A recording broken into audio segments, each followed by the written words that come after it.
নমস্কার, আমার নাম শুভধর। থ্রিল কোয়েস্ট চ্যানেলে আপনাদের সকলকে স্বাগত। এই ভিডিওটি করা শুধুমাত্র বর্তমান ইউটিউব ডিমনিটাইজেশন পলিসির জন্য।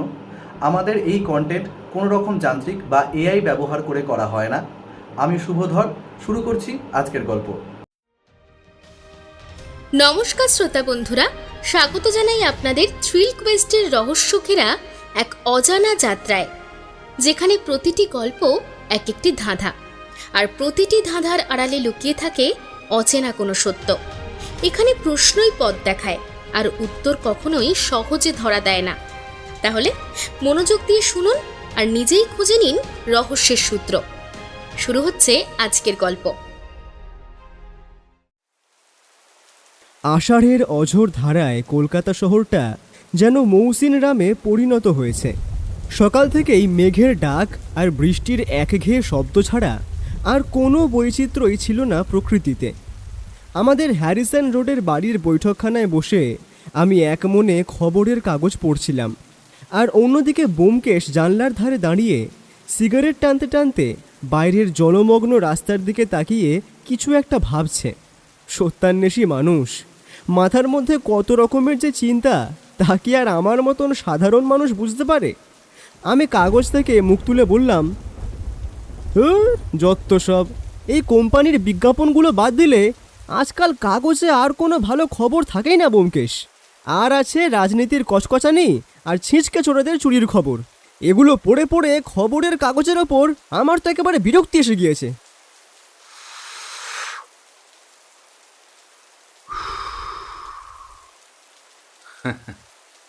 দেশে অপরাধ চিরকালই ছিল অজিত, আর থাকবে। আগেও ছিল, এখনো আছে, ভবিষ্যতেও থাকবে। তবে খবরের কাগজে যেসব অপরাধগুলোর খবর বের হয় তাদের মধ্যে বুদ্ধির বড় অভাব। সব কেমন যেন বোকা বোকা, রাগের মাথায় লাঠি চালানো কিংবা লোভের বশে পকেট কাটা, এইসব ধরনের। মগজের খাটুনি না থাকলে সত্যান্বেষণে কোনো আনন্দ নেই। অপরাধের পেছনে যদি মনস্তত্ত্বের খেলা না থাকে তবে সেই জট ছাড়ানোই কোনো তৃপ্তি মেলে না। আর সেজন্যই এ ধরনের অপরাধগুলো হয়ে যাচ্ছে। ব্যোমকেশের এই কথাটা শোনার পর সত্যি সত্যি আমার বোধগম্য হলো না। আমি বুঝতেই পারছিলাম না যে ব্যোমকেশ ঠিক কী বলতে চাইছে। তুমি ঠিক কি বলছো বলো তো? অপরাধে মগজের খাটুনি মানে মনস্তত্ত্বের খেলা, বোকা বোকা অপরাধ বোধ। আমার তো সব কিছু মাথার ওপর দিয়ে গেল একেবারে। আমার কথা শুনে সিগারেটের শেষ অংশটা জানলা দিয়ে ফেলে দিয়ে ব্যোমকেশ বলল, বলতে চাইছি যে খবরের কাগজে যে সমস্ত অপরাধের কথা ছাপা হচ্ছে সেগুলোর মধ্যে তদন্ত বা কোনো মুখরোচক ব্যাপার নেই। অপরাধগুলো যদি বড় সড়ো মাপের হতো বা ভীষণ রকমের জটিল ব্যাপার হতো তাহলে পুলিশ যেমন তদন্ত করত তেমনই সেই জটিল সমস্যার সমাধান না হতে পারলে আমাদের ডাক পড়ত। কিন্তু সেসব কিছু নেই, ওই চুরি ছচ্চড়ি এসব আছে। যদিও এখনও সম্পূর্ণ কথাটা আমি বুঝতে পারিনি, তবু এটুকু বুঝতে পারলাম যে ব্যোমকেশ ওর নিজের দিক থেকে কথাটা বলছিল। অর্থাৎ ও বলতে চাইছে যে যে সমস্ত অপরাধের মধ্যে কোনো রকম জটিলতা নেই, রহস্য নেই, সেই সব কোনো অপরাধী নয়। যাই হোক, আমি আরও কিছু জিজ্ঞেস করতে যাচ্ছিলাম, ঠিক সেই সময় ঘরের কোণে রাখা আমাদের টেলিফোনটা তীক্ষ্ণ শব্দে বেজে উঠল। এই দুর্যোগের মধ্যে কার ফোন হতে পারে তা ভেবে আমি একটু সোজা হয়ে বসলাম। ব্যোমকেশ অলস পায়ে এগিয়ে গিয়ে রিসিভারটা কানে তুলল। হ্যাঁ, ব্যোমকেশ বক্সি বলছি, বলুন। ওপাশ থেকে কোনো এক উত্তেজিত কণ্ঠস্বর কিছু বলছিল, যা আমার পক্ষে শোনা সম্ভব ছিল না। ব্যোমকেশ বেশ শান্তভাবে শুনছিল সবটা, কেবল তার চোখের মণি দুটো সামান্য সংকুচিত হলো এখন। আচ্ছা, কখন ঘটল? পুলিশ কিছু করেছে? আচ্ছা, তিনি এখন কোথায়? ঠিক আছে ঠিক আছে, আমি আর অজিত কিছুক্ষণের মধ্যেই আসছি। রিসিভারটা নামিয়ে রাখতেই আমি আর কৌতূহল চেপে রাখতে পারলাম না। ব্যোমকেশ, কার ফোন ছিল? কোথাও যাওয়ার কথা বলছিলে মনে হলো। ব্যোমকেশ টেলিফোনের সামনে থেকে সরে এসে সোফায় গিয়ে বসল। ফোন করেছিলেন হরিপদ সামন্ত নামের এক ভদ্রলোক। তিনি কলকাতার নামকরা হিরে ব্যবসায়ী বীরেন মল্লিক মহাশয়ের বিশ্বস্ত পরিচারক। এক অদ্ভুত কাণ্ড ঘটেছে অজিত। দুদিন আগেই বীরেনবাবুকে তার নিজের শোবার ঘরে কেউ একজন প্রাণে মেরে ফেলার চেষ্টা করেছে। পিঠে ছুরির আঘাতটা খুব গভীর ছিল। ভাগ্য ভালো যে তিনি বেঁচে গেছেন, তবে মারাত্মক জখম অবস্থায় এখন মেডিকেল কলেজ হাসপাতালে ভর্তি। নিজের ভাই মারতে চাইলো? বলো কি, কোনো পারিবারিক শত্রুতা নাকি? হ্যাঁ, পারিবারিক ঝামেলাই বটে। হরিপদবাবু তো তাই বললেন। বীরেনবাবুর নিজের ছোট ভাই নীরেন মল্লিক। সম্পত্তির ভাগ বাঁটোয়ারা নিয়ে দুই ভাইয়ের মধ্যে চরম অশান্তি চলছিল বেশ কয়েক মাস ধরেই। বীরেনবাবুর জ্ঞান ফেরার পর তিনি পুলিশকে সব জানান। পুলিশ তার বয়ান অনুযায়ী ছোট ভাই নীরেনকে গ্রেপ্তারও করেছিল। তাহলে তো কেস খালাস। মানে পুলিশ যখন ধরেছে তখন সেখানে আমাদের আর কাজ কি? গল্পটা এখানেই ঘুরে গেছে অজিত। পুলিশ নীরেনকে ধরলেও কাল সন্ধ্যায় ছেড়ে দিতে বাধ্য হয়েছে, কারণ নীরেন মল্লিক অকাট্য প্রমাণ পেশ করেছে যে ঘটনার সময়ে সে নাকি শহরেই ছিল না। সে অন্য এক শহরের হোটেলে এক মস্ত বড় পার্টিতে উপস্থিত ছিল, যার চাক্ষুষ প্রমাণ রয়েছে। পুলিশ বীরেনবাবুকে বুঝিয়েছে যে রাতের অন্ধকারে তিনি নাকি আতঙ্কের চোটে চোখে ভুল দেখেছেন। কিন্তু বীরেনবাবুর মন তা মানছে না। তিনি হাসপাতাল থেকেই হরিপদবাবুকে দিয়ে আমাকে খবর পাঠালেন।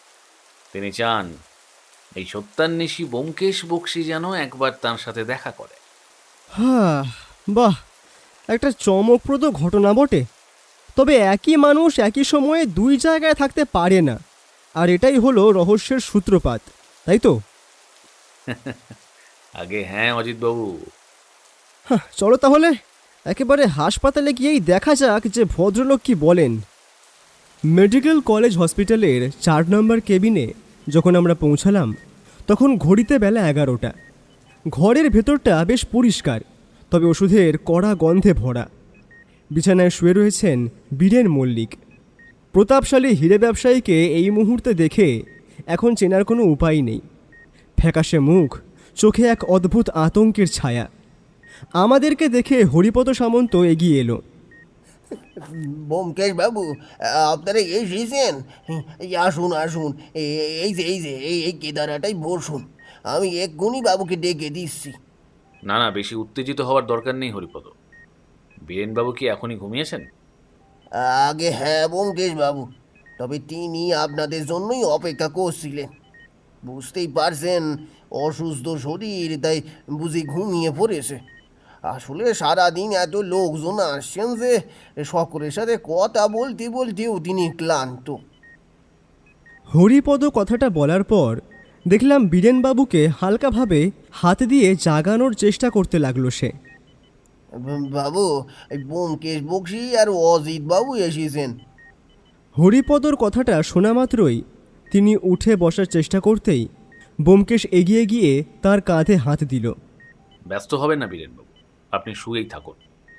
বরং আমরা আপনার আরো সামনে এগিয়ে এসেছি। ভগবান আপনাকে পাঠিয়েছেন ব্যোমকেশ বাবু।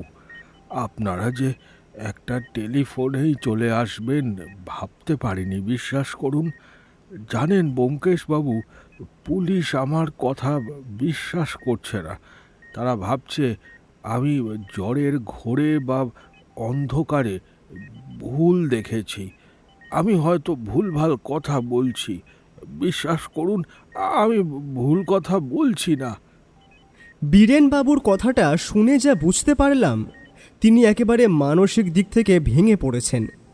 আর ঠিক এই কারণেই কোনো রকম কথাবার্তা শুরু না হতেই তিনি এক নিঃশ্বাসে সমস্ত কথাগুলো বলে গেলেন। ব্যোমকেশ এবার চেয়ারখানা টেনে বীরেনবাবুর আরও সামনে এগিয়ে গেল। দেখুন বীরেনবাবু, পুলিশ প্রমাণের ওপর চলে, আর আমি চলি বুদ্ধিমত্তা ও বিচক্ষণতার ওপর।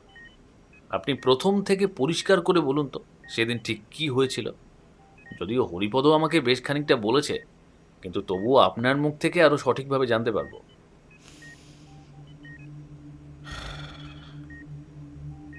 আমাদের বাড়িটা ডালহৌসির পুরনো ধাঁচের মস্ত বড় 3তলা মল্লিক নিবাস। দোতলার একেবারে কোণের ঘরটা আমার শোবার ঘর। সেদিন ছিল মঙ্গলবার। ব্যবসার খাতিরে আমাকে প্রায়ই অনেক রাত পর্যন্ত জেগে খাতা মেলাতে হয়। রাত তখন প্রায় 11:30। আমার শোবার ঘরের টেবিল ল্যাম্পটা জেলে আমি খাতা দেখছিলাম। বাকি ঘরটা অন্ধকার ছিল। হঠাৎ আমার মনে হলো পিছনের জানলার পর্দাটা একটু নড়ে উঠল। আমাদের জানলার ঠিক বাইরেই লোহার কার্নিশ আর চওড়া পাইপ আছে, যা বেয়ে অনায়াসে উপরে ওঠা যায়। তারপর কি হলো? আপনি কি কাউকে ঢুকতে দেখেছিলেন? না অজিত বাবু, আমি জানলার দিকে মুখ ফেরানোর আগেই পিছন থেকে একটা ছায়ামূর্তি এসে আমার উপর ঝাঁপিয়ে পড়ে। কোনো কথা না বলে সোজা একটা ধারালো ছুরি আমার পিঠে বসিয়ে দেয়। আমি যন্ত্রণায় চিৎকার করে উঠি। সেই চিৎকারে খুনি ঘাবড়ে যায়। সে টেবিলের ওপর রাখা আমার আলমারির চাবির থোকাটা নেওয়ার চেষ্টা করেছিল, কিন্তু আমার চিৎকারে বাড়ির চাকর বাকররা জেগে উঠছে বুঝে সে চাবি না নিয়েই জানলা দিয়ে লাফিয়ে পালায়। যাওয়ার সময় ঘরের মৃদু আলোয় আমি তার মুখটা আংশিক আর পেছন দিকটা সম্পূর্ণ দেখতে পেয়েছিলাম। আপনি কি এতটাই স্পষ্ট দেখেছিলেন যে নিশ্চিত হলেন ওটা আপনার ছোট ভাই নীরেন বাবু? হ্যাঁ, আমি স্পষ্ট দেখেছি ব্যোমকেশ বাবু। নীরেনের ডান কাঁধটা বাম কাঁধের চেয়ে সামান্য ঝুঁকে থাকে। এটা ওর জন্মগত ত্রুটি, আর ওর হাঁটার একটা নিজস্ব তাল আছে। ওই ঝুঁকে থাকা কাঁধ আর চেনা অবয়ব আর কারো নয়, স্বয়ং নীরেনের।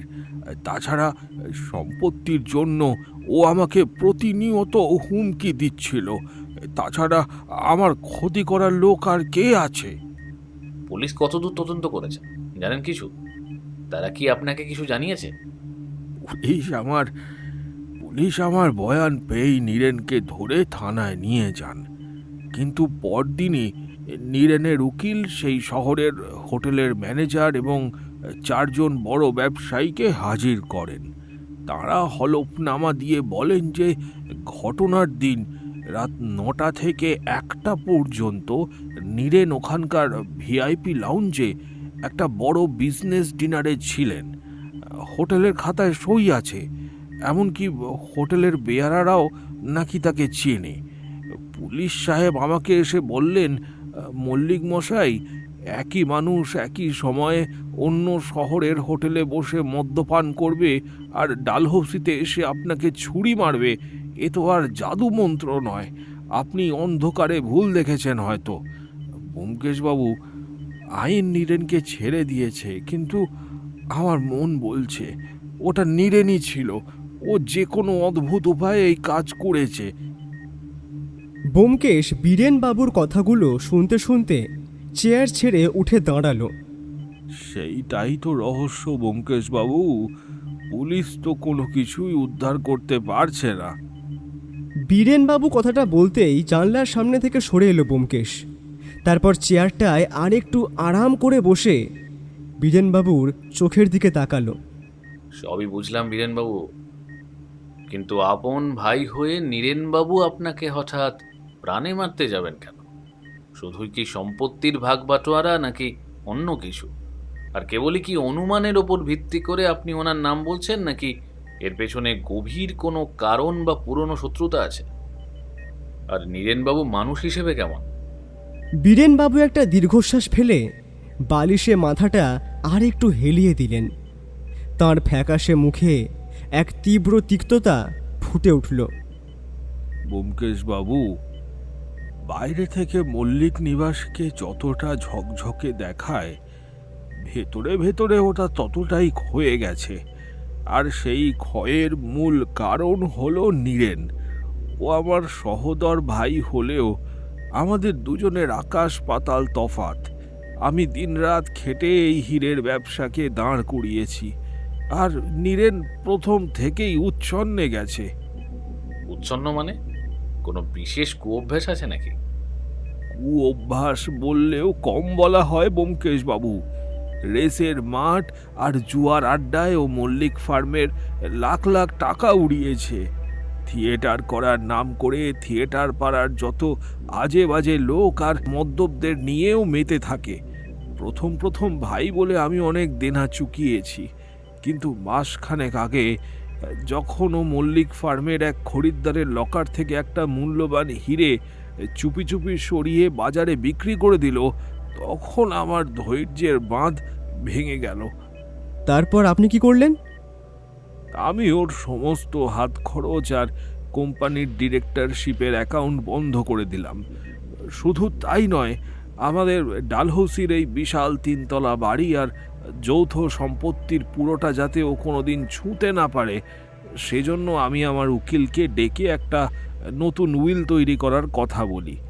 উইলে আমি পরিষ্কার লিখে দিতে চেয়েছিলাম যে নীরেন মল্লিক আমার একটা কড়িও পাবে না। এই খবরটাও ও জেনে যায়। ঘটনার ঠিক 2 দিন আগে ও আমার এই কেবিনেই আমার শোবার ঘরে এসে চিৎকার করে হুমকি দিয়ে বলেছিল, বর্দা, তুমি আমাকে রাস্তায় বসাতে চাও? আচ্ছা, আমিও দেখে নেব কোন উকিল তোমার উইল সই করায় আর কিভাবেই বা করায়। উইল করার সুযোগটাই তুমি পাবে না। অর্থাৎ আপনার অবর্তমানেই বিশাল সম্পত্তি আর ব্যবসার পুরো মালিকানা আইনত নীরেনবাবুর হাতেই যেত, কি তাই তো? আগে হ্যাঁ, কারণ বাবার তৈরি করা উইলে সেটাই বলা ছিল। তবে বাবা আরও একটা উইল করেছিল যেখানে স্পষ্টভাবে লেখা ছিল আমি চাইলে উইলের শর্ত পরিবর্তন করতে পারি, আর আমাকে একই পরিমাণ সম্পত্তি দেওয়া হলো। আমি ব্যবসা দাঁড় করিয়েছি, কিন্তু তবে ওর ভাগের সমস্ত কিছুই ও শেষ করে ফেলেছে। কিন্তু তবুও ওর ধারণা ও আরও অনেক পাবে। তবে এখন যা আছে উইল অনুযায়ী আমার অবর্তমানে মালিক নীরেনই হবে, কিন্তু এ সবই আমার রোজগার। উদ্দেশ্যটা তাহলে তো বেশ পরিষ্কার বীরেনবাবু। আপনি আমার কেসটা নেবেন ব্যোমকেশবাবু, আমি আপনাকে উপযুক্ত পারিশ্রমিক দেব। আপনি দয়া করে এই রহস্যের সমাধান করুন, নইলে আমার কিছু হয়ে গেলে আমার ছেলেটা অনাথ হয়ে যাবে। না ওর ভাগ্যে সম্পত্তি থাকবে, না থাকবে বাবা মায়ের ছায়া।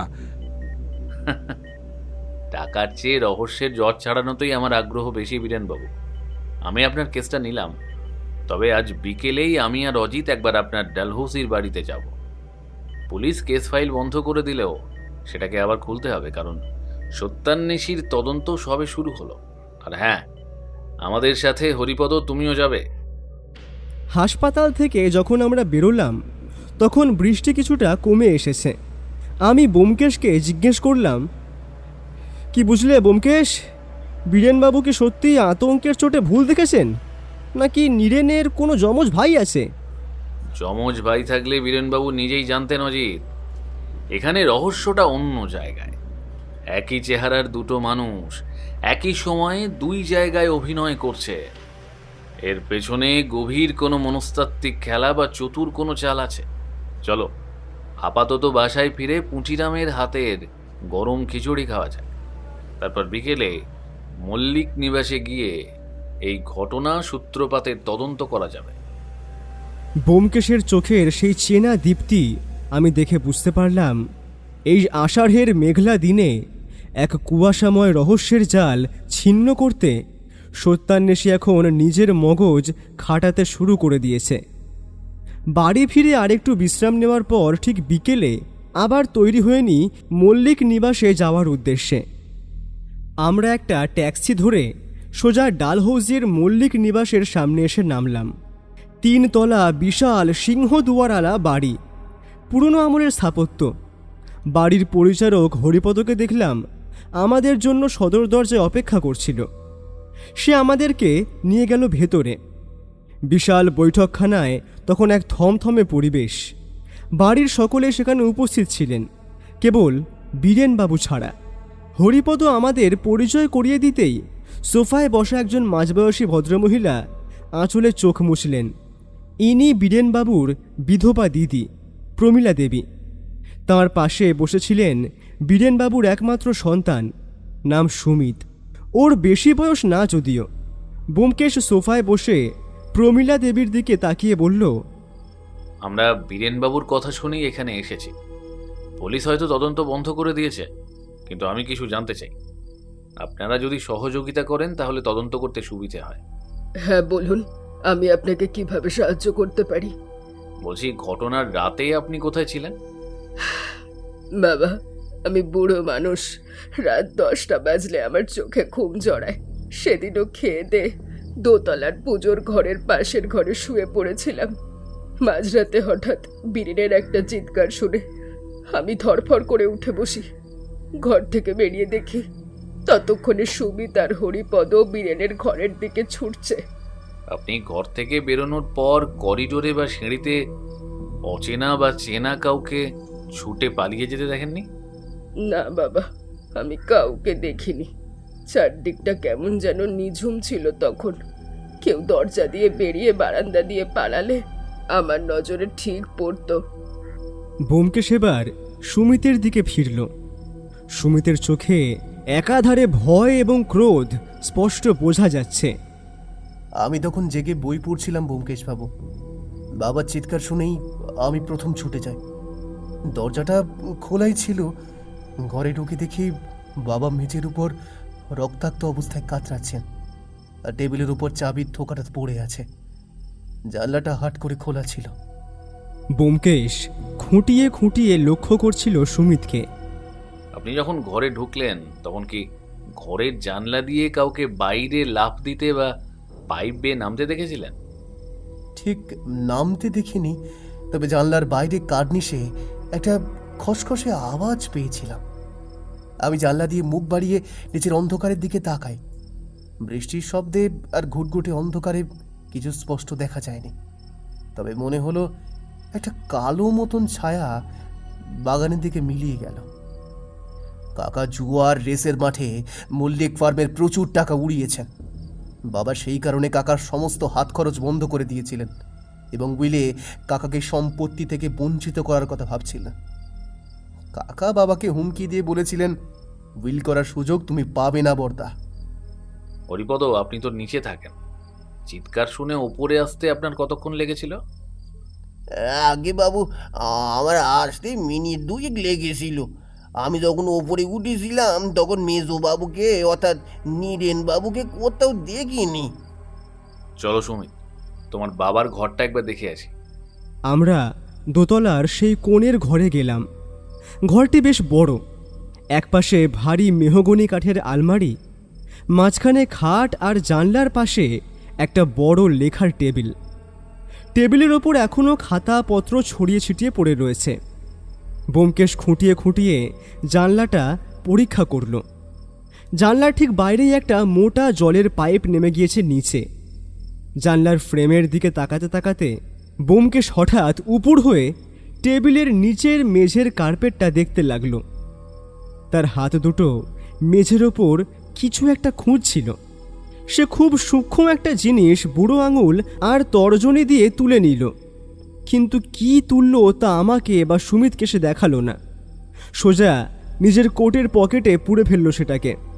তার মুখের ভাব একেবারে নির্বিকার। ঘর থেকে বেরিয়ে ব্যোমকেশ বলল, নীরেনবাবু কোথায়? তিনি কি বাড়িতেই আছেন?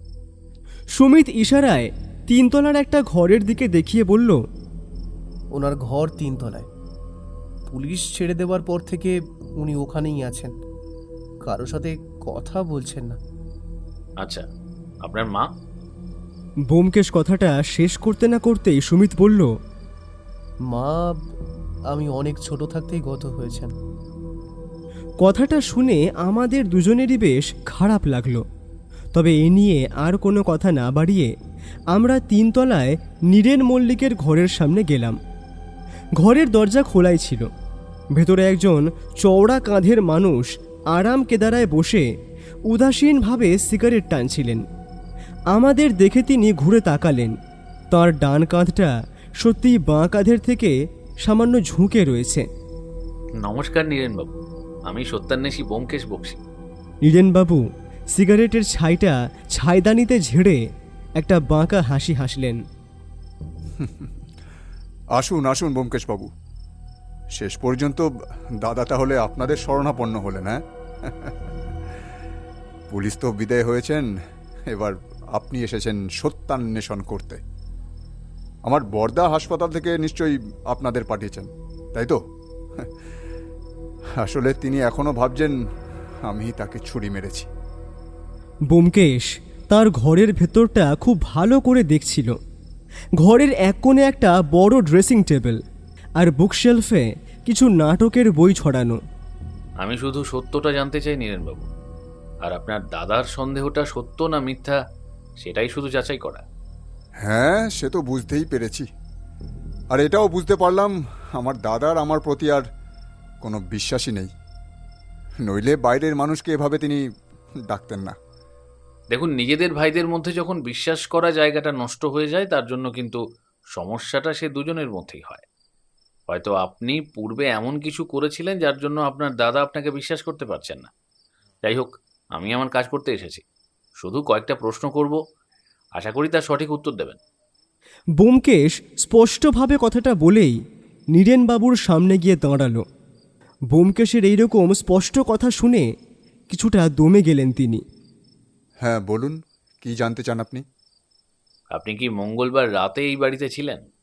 ব্যোমকেশের প্রশ্নটা শোনা মাত্রই নীরেনবাবু সোজা হয়ে বসলেন। আবার সেই একই প্রশ্ন। ব্যোমকেশবাবু, পুলিশকে, দাদাকে আমি বারবার বলেছি, এমনকি প্রমাণও দিয়েছি।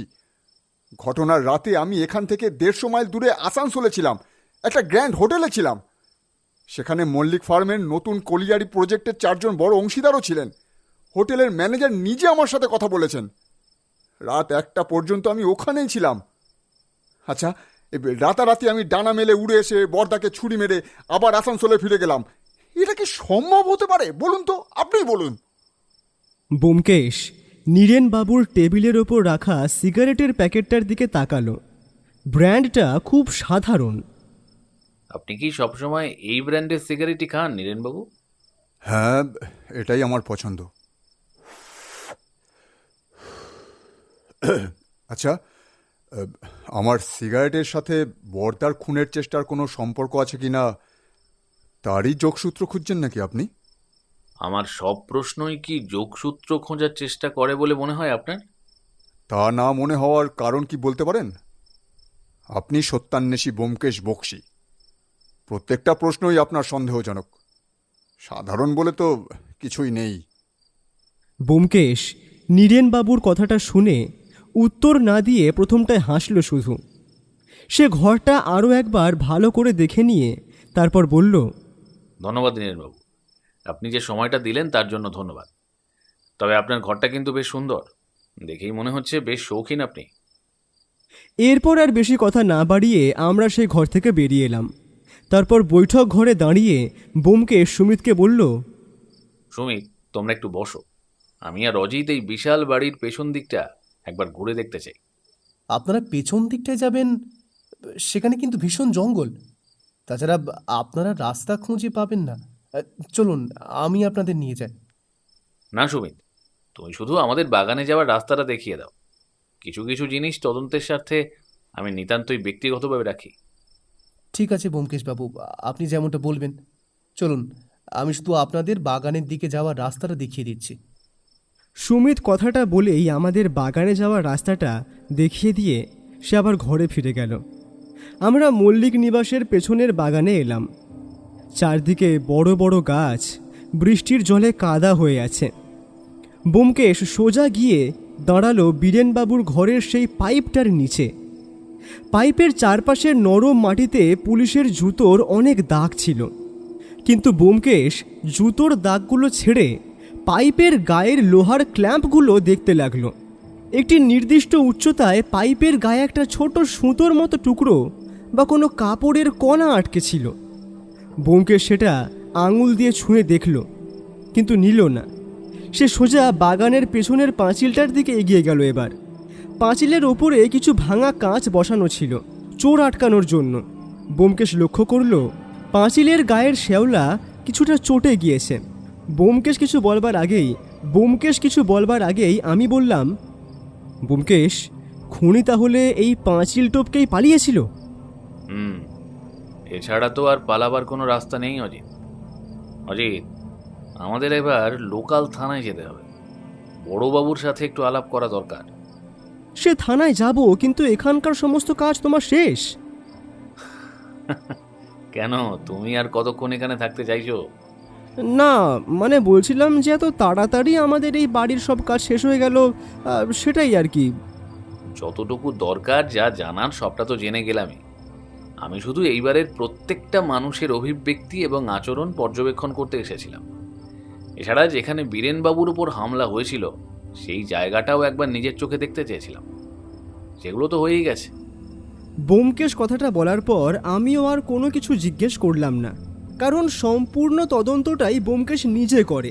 তাই তদন্তের স্বার্থে কতটুকু থাকা দরকার, কতটুকু জিজ্ঞাসা করা দরকার, সেটা ওই ভালো জানে।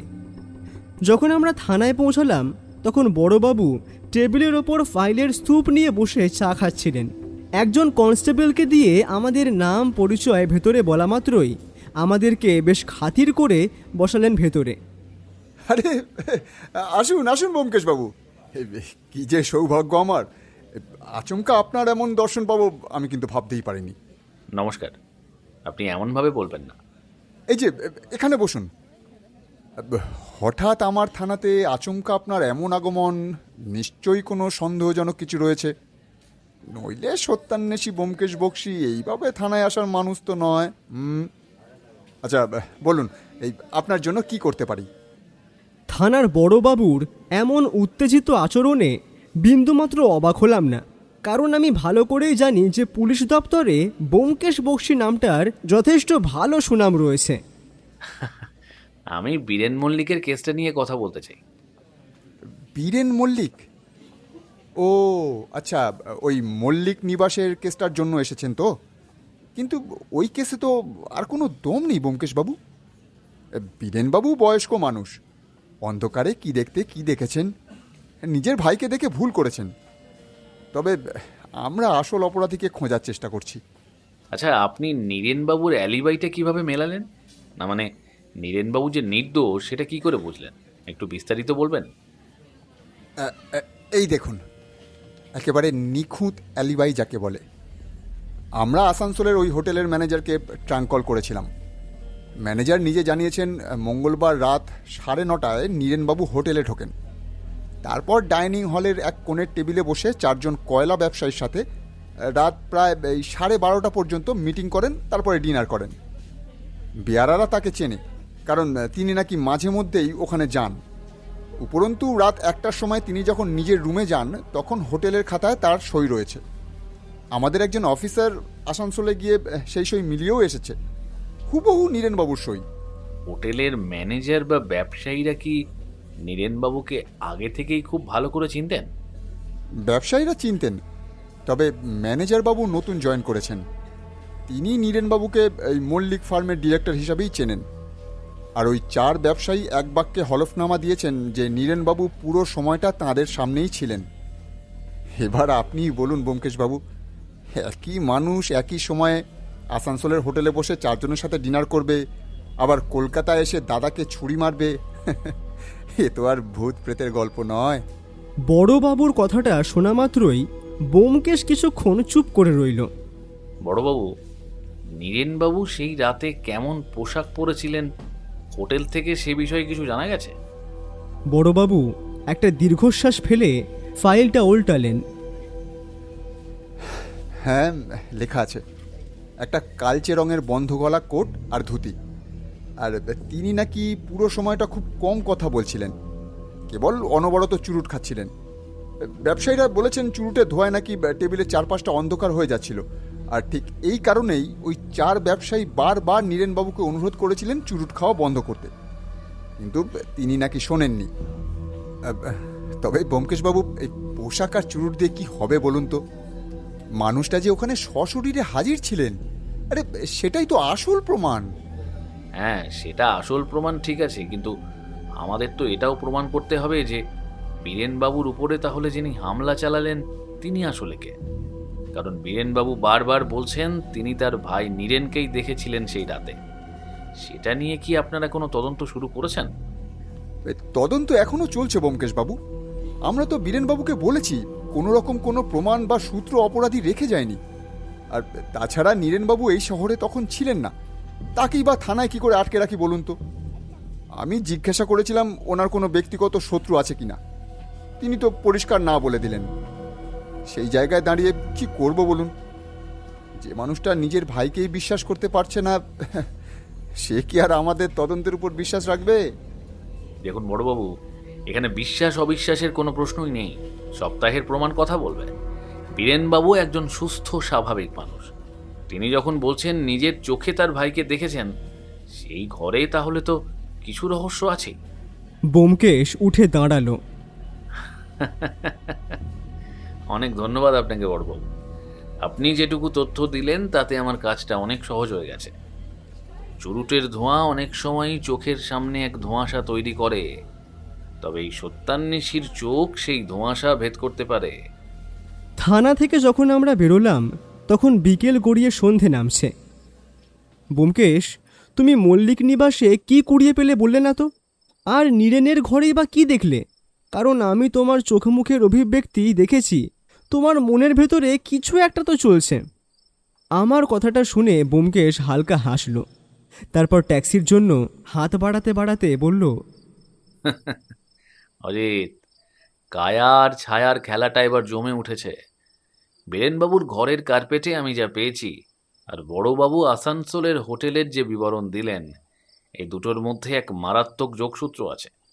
তবে এখনই সবটা বলা যাবে না। আমাদের এখন থিয়েটার পাড়ার দিকে নজর দিতে হবে। কি বলছো তুমি? আমি তো কিছুই বুঝতে পারছি না। ছায়া আর কায়া, আর সেটা আবার কি? আর এই মুহূর্তে থিয়েটার পাড়ায় কেন যাব? এমন কথা তো ছিল না। তোমার কি আবার অভিনয় করার কোনো ইচ্ছে হলো নাকি?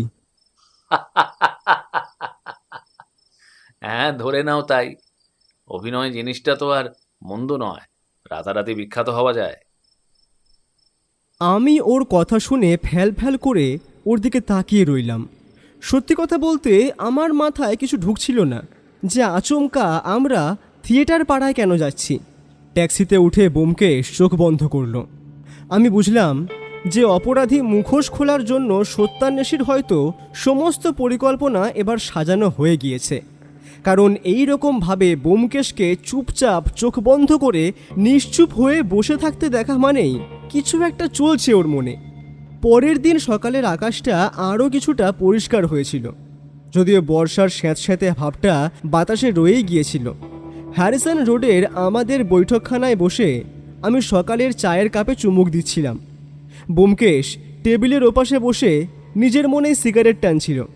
তার চোখ দুটো ঘরের কড়িকাঠের দিকে স্থির, যেন সেখানে কোনো অদৃশ্য লিপির পাঠোদ্ধার করার চেষ্টা করছে সে। আমি চায়ের কাপটা নামিয়ে রেখে বললাম, কি হে সত্যান্বেষী, মল্লিক নিবাস আর থানা ঘুরে তোমার মগজে কোনো নতুন আলোর সন্ধান মিলল? নাকি পুলিশ বাবুর কথাই ঠিক যে বীরেনবাবু স্রেফ অন্ধকারে ভুল করে নিজের ভাইকে ভেবে আতঙ্কগ্রস্ত হয়ে পড়েছেন? ব্যোমকেশ সিগারেটটা ঠোঁট থেকে নামিয়ে মৃদু হাসল। অজিত, সত্যের রূপ বড়ই অদ্ভুত। সে কখনো ধোঁয়াশার আড়ালে লুকিয়ে থাকে, আবার কখনো এত বেশি স্পষ্ট হয়ে সামনে আসে যে আমরা তাকে বিশ্বাস করতে পারি না। কাল মল্লিক নিবাসের দোতলার ঘরে আমি একটা জিনিস পেয়েছি, যা পুলিশের লোক চোখেও দেখেননি। সে নিজের কোটের পকেট থেকে একটা ছোট দেশলাইয়ের বাক্স বার করলো। তার ভেতর থেকে খুব সাবধানে একটা সূক্ষ্ম তামাটে রঙের পোড়া অবশেষ টেবিলের সাদা কাপড়ের ওপর রাখল। এ তো একটা চুরুটের টুকরো, আধপোড়া চুরুটের অগ্রভাগ। একদম ঠিক ধরেছ। বীরেনবাবুর ঘরের টেবিলের নিচের কার্পেটে ওটা পড়েছিল। বীরেনবাবু নিজে ধূমপান করেন না, আর কাল 3 তলার ঘরে আমরা যখন নীরেনবাবুর মুখোমুখি হলাম, তুমি কি লক্ষ্য করেছিলে সে কি খাচ্ছিল? হ্যাঁ, সে তো একটা খুব সাধারণ ব্র্যান্ডের সিগারেট খাচ্ছিল। ঠিক তাই। ব্যোমকেশ টেবিলের ওপর আঙুল দিয়ে ঠোকা মারল। নীরেন মল্লিক নিজে সাধারণ সিগারেট খায়, অথচ থানার বড়বাবু আসানসোলের গ্র্যান্ড হোটেলের যে বিবরণ দিলেন, সেখানে যে নীরেন মল্লিক সেজে বসেছিল, সে পুরো 4 ঘন্টা ধরে অনবরত দামি চুরুট খেয়ে টেবিল অন্ধকার করে রেখেছিল। তাহলে বীরেনবাবুর শোবার ঘরে এই দুষ্প্রাপ্য চুরুটের টুকরোটি কার মুখ থেকে খসল? যে আসানসোলে চুরুট খাচ্ছিল, সেই কি কলকাতায় এসে বীরেনবাবুকে ছুরি মেরেছিল? কিন্তু যুক্তি অনুযায়ী তো এক মানুষ তো একই সময়ে দুই জায়গায় থাকতে পারে না ব্যোমকেশ। আসানসোল থেকে কলকাতার তো দূরত্ব কম নয়। সেই লজিকের জট ছাড়াতেই আমাদের এবার থিয়েটার পাড়ার দিকে বেরোতে হবে অজিত। কাল নীরেনবাবুর ঘরেই কিছু নাটকের বই আর সমিতের মুখে ওনার থিয়েটারের নেশার কথা শুনে আমার মাথায় একটা নতুন চিন্তা এসেছে। চলো পুঠিরামকে বলে একটা ট্যাক্সি ডাকো। চিতপুর আর হাতিবাগানের চেনা থিয়েটার পাড়ায় যখন আমাদের ট্যাক্সিটা পৌঁছালো তখন চারিদিকে দুপুরের ব্যস্ততা শুরু হয়ে গিয়েছে। বিভিন্ন নাট্যদলের সাইনবোর্ড আর অভিনয়ের পোস্টারে দেওয়ালগুলো ঢাকা। ব্যোমকেশ আমাকে নিয়ে স্টার থিয়েটারের পেছনের গলির একটা পুরনো ক্লাবে নিয়ে ঢুকলো। সেখানে ভাঙা চেয়ার টেবিল ছড়ানো রয়েছে, আর এক কোণে বসে আছেন এক বৃদ্ধ ভদ্রলোক চশমা নাকে দিয়ে একটা পুরনো খাতায় কি দেখছিলেন। তিনি এই ক্লাবের ম্যানেজার। ব্যোমকেশ তার সামনে গিয়ে কোনো রকম ভনিতা না করেই বলল, নমস্কার, আমার নাম ব্যোমকেশ বক্সী। আপনি কি এই ক্লাবের ম্যানেজার? ব্যোমকেশের কথাটা শোনা মাত্রই সে বৃদ্ধ ধীরে ধীরে মাথা তুললেন। নমস্কার, আমার নাম বিধুভূষণ চাটুর্যে। হ্যাঁ, আমি ক্লাবের ম্যানেজার। বলুন আপনাদের জন্য কি করতে পারি। আমাদের এই ভাঙা জায়গায় সত্যান্বেষের কি প্রয়োজন পড়ল? বিধুবাবু, আমি একটা পুরনো সূত্র ধরে এখানে এসেছি। নীরেন মল্লিক নামের কাউকে আপনি চেনেন, যিনি বছর কয়েক আগে এখানে শখের থিয়েটার করতেন? নীরেন? ওই মল্লিক বাড়ির ছোট ছেলে? হ্যাঁ, খুব ভালো করেই চিনি। বড়লোক বাপের বখাটে ছেলে, টাকার গরমে এখানে পাট কিনতে আসতো। তা হঠাৎ ওর কথা কেন? নীরেনবাবুর অভিনয়ের দক্ষতা কেমন ছিল? অভিনয়? মশাই, অভিনয়ের অও জানতো না। ও কাঠের পুতুলের মতো দাঁড়িয়ে সংলাপ বলতো। তবে একটা গুণ ওর ছিল, যা আমাদের পেশাদার মেকআপ শিল্পীদেরও তাক লাগিয়ে দিত। রূপসজ্জা বা ছদ্মবেশ তৈরিতে ও ছিল ওস্তাদ। একটা সামান্য পরচুল আর একটু স্পিরিট গাম দিয়ে ও মানুষকে এমন বদলে দিতে পারত যে চেনার উপায় থাকতো না। নিজের চেহারার খুঁত ঢাকতেও ও ওস্তাদ ছিল। আচ্ছা বিধুবাবু, আপনাদের এই দলে নীরেনবাবুর সমসাময়িক এমন কোন অভিনেতা ছিল যার শারীরিক গঠন বা চওড়া কাঁধের সাথে নীরেনবাবুর মিল আছে? বিধুবাবু এবার কপালে হাত দিয়ে অনেকক্ষণ ভাবলেন, তারপর বললেন, ছিল মশাই, একজন ছিল, সমীরণ ভদ্র। আহা, ছোকরার যেমন চেহারা তেমনই গলা ছিল, কিন্তু ওই যে মদ আর জুয়ার নেশায় জীবনটা ছাড়খাড় করে দিল। নীরেনের সাথে ওর খুব ভাব ছিল, কারণ দুজনেই এক খ্যাপের লোক। আচ্ছা বিধুবাবু, আপনি বলতে পারবেন এই সমীরণ ভদ্রের এমন কোনো আচরণ রয়েছে যেটা নজরে পড়ার মতো? অর্থাৎ তাকে মনে রাখার মতো কোনো ঘটনা বা তার চারিত্রিক কোনো আচরণ? ব্যোমকেশের এই কথাটা শোনা মাত্রই তিনি বললেন, দেখুন, এমনিতে তো খুব একটা ভদ্র মানুষ ওরা নয়, তবে একটা জিনিস বলতে পারি, সমীরণ বড় বড় চুরুট খেতে ভালোবাসত। নাটকের মহলাতেও ও চুরুট ফুঁকত, আর সেজন্যই মাঝে মাঝে ওকে থিয়েটার থেকে বাদ দিতে হতো, কারণ ও এমন এক ধরনের চুরুট খেত যার ধোঁয়ায় সারা ঘর ঢেকে যেত। আর যখন রিহার্সাল হতো তখন রীতিমতন একটা বিরক্তিকর পরিবেশ তৈরি হতো। এছাড়া আর ওর সম্বন্ধে কিছু বলার নেই। বিধুবাবুর কথাটা শোনা মাত্রই ব্যোমকেশের চোখ দুটো এক মুহূর্তের জন্য চকচক করে উঠল। এই সমীরণ ভদ্র এখন কোথায় থাকেন আপনি জানেন? দাঁড়ান, খাতাটা বের করে আপনাকে বলছি। কথাটা বলেই বিধুবাবু একটি পুরনো খাতা বের করে বেশ কিছুক্ষণ খোঁজার পর তিনি বললেন, হ্যাঁ, এই তো এখানে ঠিকানা লেখা আছে। তবে আমার যতদূর মনে পড়ছে সেটা হলো হাতিবাগানের গোয়ালাপাড়ার গলির ভেতরে একটা পুরনো 3তলা বাড়ির মেস রয়েছে, সেখানেই থাকে ও। তবে ইদানিং ও নাটকের পাড়ায় আসে না। শুনলাম ও নাকি খুব ধার দেনায় ডুবে আছে। ঠিকানাটা নিয়ে আমি আর ব্যোমকেশ বিধুবাবুকে ধন্যবাদ জানিয়ে সেখান থেকে বেরিয়ে এলাম। তারপর ট্যাক্সির জন্য অপেক্ষা করতে করতে এই ব্যোমকেশকে বললাম, আচ্ছা, তুমি আচমকা এই থিয়েটার পাড়ায় আসার ব্যাপারটা মাথায় আনলে কিভাবে? তুমি কেমন করে বুঝলে যে এখানে এলে কিছু একটা প্রমাণ পাওয়া যেতে পারে? আমার কথা শুনে ব্যোমকেশ আবারও সেই চেনা হাসি হাসল। নীরেনের ঘরে ওর ঘরের দেওয়ালে দেখলাম বেশ কয়েকটা ছবির মধ্যে বিভিন্ন রকম সাজে ছবি বাঁধানো রয়েছে। মল্লিক বাড়ি যে বেশ অর্থশালী তা তো আমরা সকলেই বুঝতে পেরেছি, আর তাই এত দামি ছবিগুলো বাঁধাই করে দেওয়ালে ঝুলছিল। ঠিক তখনই খেয়াল করলাম যে থিয়েটার এবং কি করে সাজসজ্জা করতে হয় তার কিছু বই ওনার আলমারিতে রয়েছে। আমি নীরেনবাবুকে এই নিয়ে কিছু বললাম না, কারণ আমি চাইছিলাম না তিনি কোনো রকমভাবে সতর্ক হয়ে যান। তাই একরকম অনুমানের ভিত্তিতেই এখানে এসেছি। আর তোমার সেই অনুমান দিব্যি সার্থকও হয়ে গেল। কথাটা বলতে বলতেই একটা ট্যাক্সি পেয়ে গেলাম আমরা। তারপর বিধুবাবুর দেওয়া ঠিকানা ধরে যখন আমরা গোয়ালা পাড়ার সেই অন্ধকার নোংরা গলির ভেতর দিয়ে সমীরণ ভদ্রের ভাড়া বাড়িতে পৌঁছালাম, তখন দুপুর গড়িয়ে গিয়েছে। লক্ষ্য করলাম বাড়িটা অত্যন্ত জীর্ণ। বাড়ির মালিক এক খিটখিটে বুড়ো বারান্দায় বসে তামাক খাচ্ছিলেন। সমীরণ ভদ্র মহাশয় কি ওপরে আছেন? সমীরণ, সেই গুণধর তো গত 4-5 দিন ধরে নিখোঁজ মশাই। ঘর তালা বন্ধ। 3 মাসের ভাড়া বাকি রেখে বাবু কোথায় হাওয়া হয়েছেন কে জানে। পুলিশও এসে ঘুরে গেছে। কথাটা শুনে ব্যোমকেশ থমকে গেল একটু। পুলিশ এসেছিল? ডালহৌসির অধিকার এক মামলার নাকি কি তদন্তে এসে ঘর তল্লাশি করে গেছে। জানি না বাবু, আজকালকার দিনে ঘর ভাড়া দেওয়াটাও দেখি মুশকিল হয়ে দাঁড়িয়েছে। কাউকে বিশ্বাস করা যায় না। তামাকে টান দিয়ে রীতিমতন খিচখিচে মেজাজে বাড়িওয়ালা বললেন কথাটা। ব্যোমকেশের এক মুহূর্ত সময় নষ্ট না করে বাড়িওয়ালাকে নিজের কার্ড দেখিয়ে বলল, আমি ব্যোমকেশ বক্সী, নাম নিশ্চয়ই শুনেছেন। আমাদের একবার ঘরটা দেখাতে হবে, অত্যন্ত জরুরি সরকারি কাজের স্বার্থে। ব্যোমকেশের গম্ভীর কণ্ঠস্বর আর ব্যক্তিত্বের সামনে সেই বুড়ো আর না করতে পারলেন না। তিনি এবার নিজের কাছ থেকে একটা চাবি এনে 3 তলায় কোণের ঘরের তালাটা খুলে দিলেন। ঘরের ভেতরটা অত্যন্ত অবিন্যস্ত। জামা কাপড় মেঝের ওপর ছড়ানো, মদের খালি বোতল এক কোণে পড়ে আছে। ঘরের ধুলো বালি দেখে বোঝাই যাচ্ছে যে গত কয়েকদিন ধরে এখানে কেউ থাকেনি।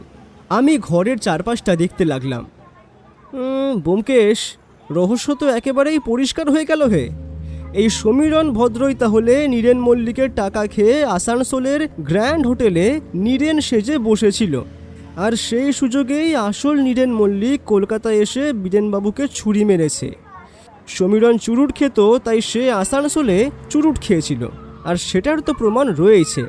এবং সেই চুরুটেরই কিছু অংশ হয়তো নীরেন ইচ্ছে করে মল্লিক নিবাসে ফেলে এসেছিল, যাতে কোনোদিন কোনো সমস্যা হলে সমস্ত দায় গিয়ে এই সমীরণের ওপর পড়ে।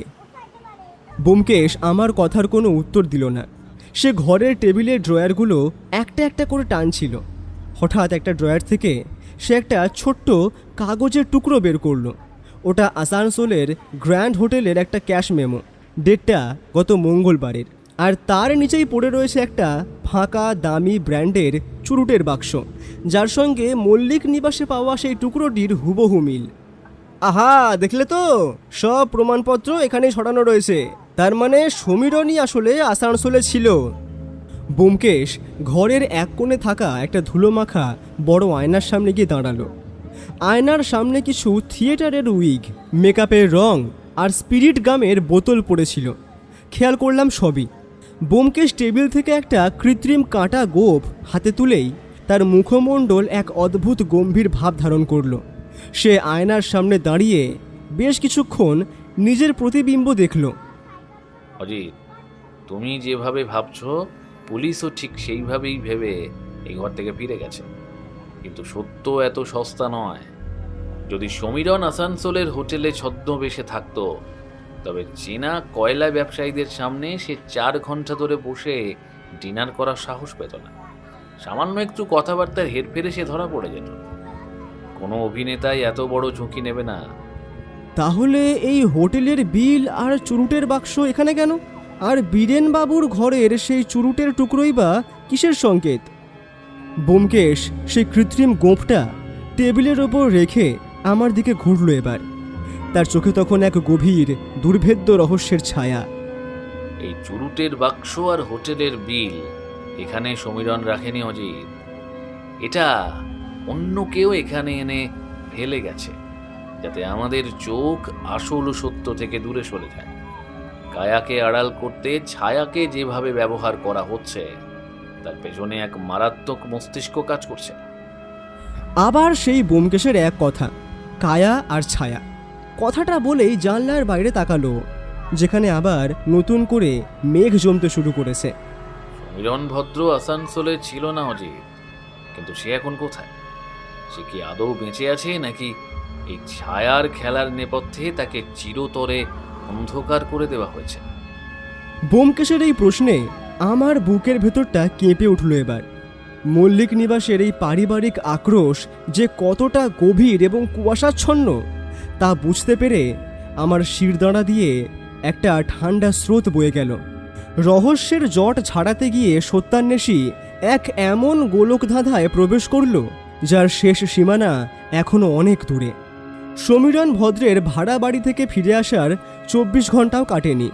হ্যারিসন রোডের বাসায় বসে ব্যোমকেশ তখন একটা পুরনো খেরোর খাতায় কি যেন হিসেব করছিল। আমি ঘরের এক কোণে বসে ভাবছিলাম যে সমীরণ যদি আসানসোলে না গিয়ে থাকে তবে সে গেল কোথায়, আর এই চুরির কেসটা যেভাবে ক্রমশ জট পাকিয়ে যাচ্ছে তারই বা শেষ কোথায়। ঠিক দুপুর 2টো নাগাদ আমাদের ঘরের দরজায় এসে দাঁড়ালেন লোকাল থানার সেই পুলিশ অফিসার যাকে আমরা কালই থানায় দেখে এসেছিলাম। তার চোখে মুখে এক অদ্ভুত উত্তেজনা। ব্যোমকেশবাবু, এক মারাত্মক কাণ্ড ঘটে গেছে। মল্লিক নিবাসের কেসটা যে এত বড় মোড় নেবে তা তো আমরা ভাবতেও পারিনি।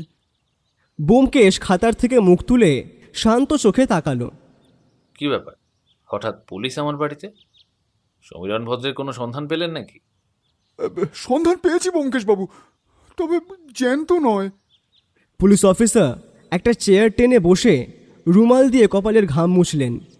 আজ সকাল 9টা নাগাদ বাগবাজার ঘাটের কাছে গঙ্গা থেকে একটা বেওয়ারিশ লাশ উদ্ধার করেছে পুলিশ। পকেটে থাকা একটা থিয়েটারের পাস আর পিয়ানোর রসিদ দেখে শনাক্ত করা গেছে সে আর কেউ নয়, এ স্বয়ং সমীরণ ভদ্র। কথাটা শুনেই আমি প্রায় লাফিয়ে উঠলাম। ব্যোমকেশও রীতিমতন হচ্চকিত হয়ে গেল। সমীরণ ভদ্র মারা গিয়েছে? কিন্তু কিভাবে?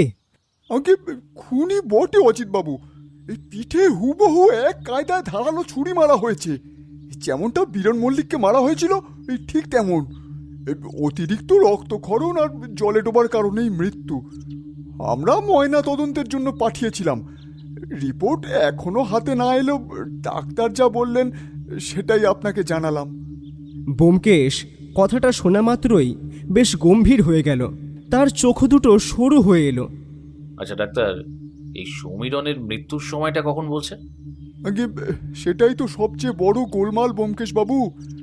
ডাক্তারবাবু পরিষ্কারভাবে বলেছেন বুধবার বিকেল 4টে থেকে 5টার মধ্যে সমীরণের মৃত্যু হয়েছে, অর্থাৎ বীরেনবাবুর ওপর আক্রমণের ঠিক পরদিন বিকেলে।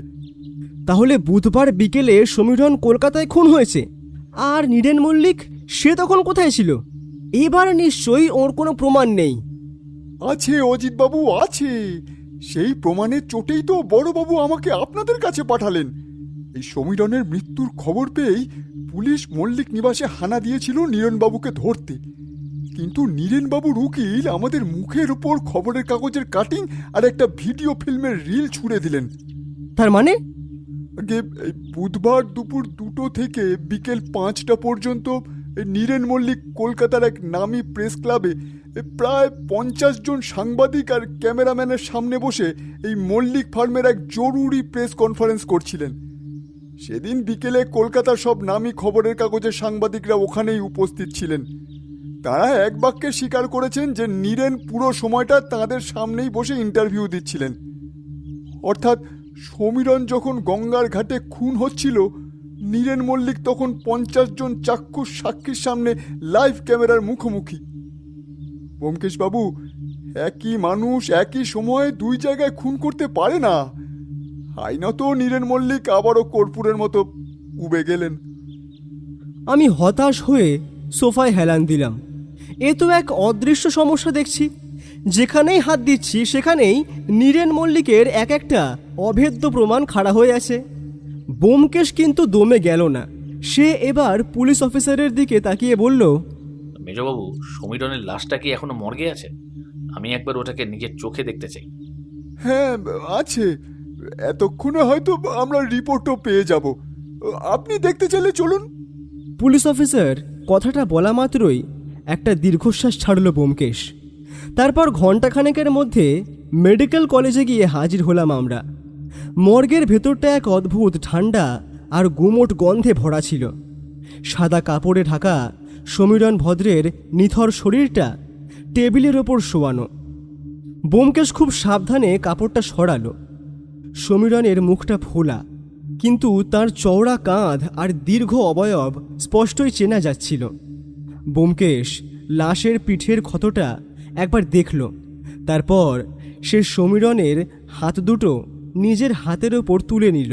সে মৃতদেহের আঙুল এবং নখগুলো খুব সূক্ষ্মভাবে পরীক্ষা করতে লাগলো। বিশেষ করে সমীরণের ডান হাতের তর্জনী আর বুড়ো আঙুলের নখের কোণগুলো সে অনেকক্ষণ ধরে দেখল। কি দেখছো ব্যোমকেশ? নখে কি বিশেষ কিছু আছে? ব্যোমকেশ কোনো কথা বলল না। সে পকেট থেকে একটা ছোট লেন্স বের করে নখের কোণটা আরও ভালো করে দেখল। মর্গ থেকে যখন আমরা বেরোলাম তখন কলকাতার রাস্তায় বিকেল গড়িয়ে এসেছে। মেঘলা আকাশের নিচে ট্রামগুলো একঘেয়ে শব্দ করে চলছে। আমি ব্যোমকেশের পাশে হাঁটতে হাঁটতে এগোলাম। ব্যোমকেশ, আমার কিন্তু মাথাটা পুরো গুলিয়ে যাচ্ছে। প্রথম দিন আসানসোলের হোটেল, আর দ্বিতীয় দিন কলকাতার প্রেস ক্লাব। নীরেন মল্লিক কি তবে কোনো জাদুমন্ত্র জানে? সমীরণ ভদ্রও তো মারা গেল। তাহলে বীরেনবাবুকে মারার চেষ্টা করলো কে? আর সমীরণকেই বা কে মারল? ব্যোমকেশ হাঁটতে হাঁটতেই পকেট থেকে নিজের সিগারেটটা বের করে ধরালো।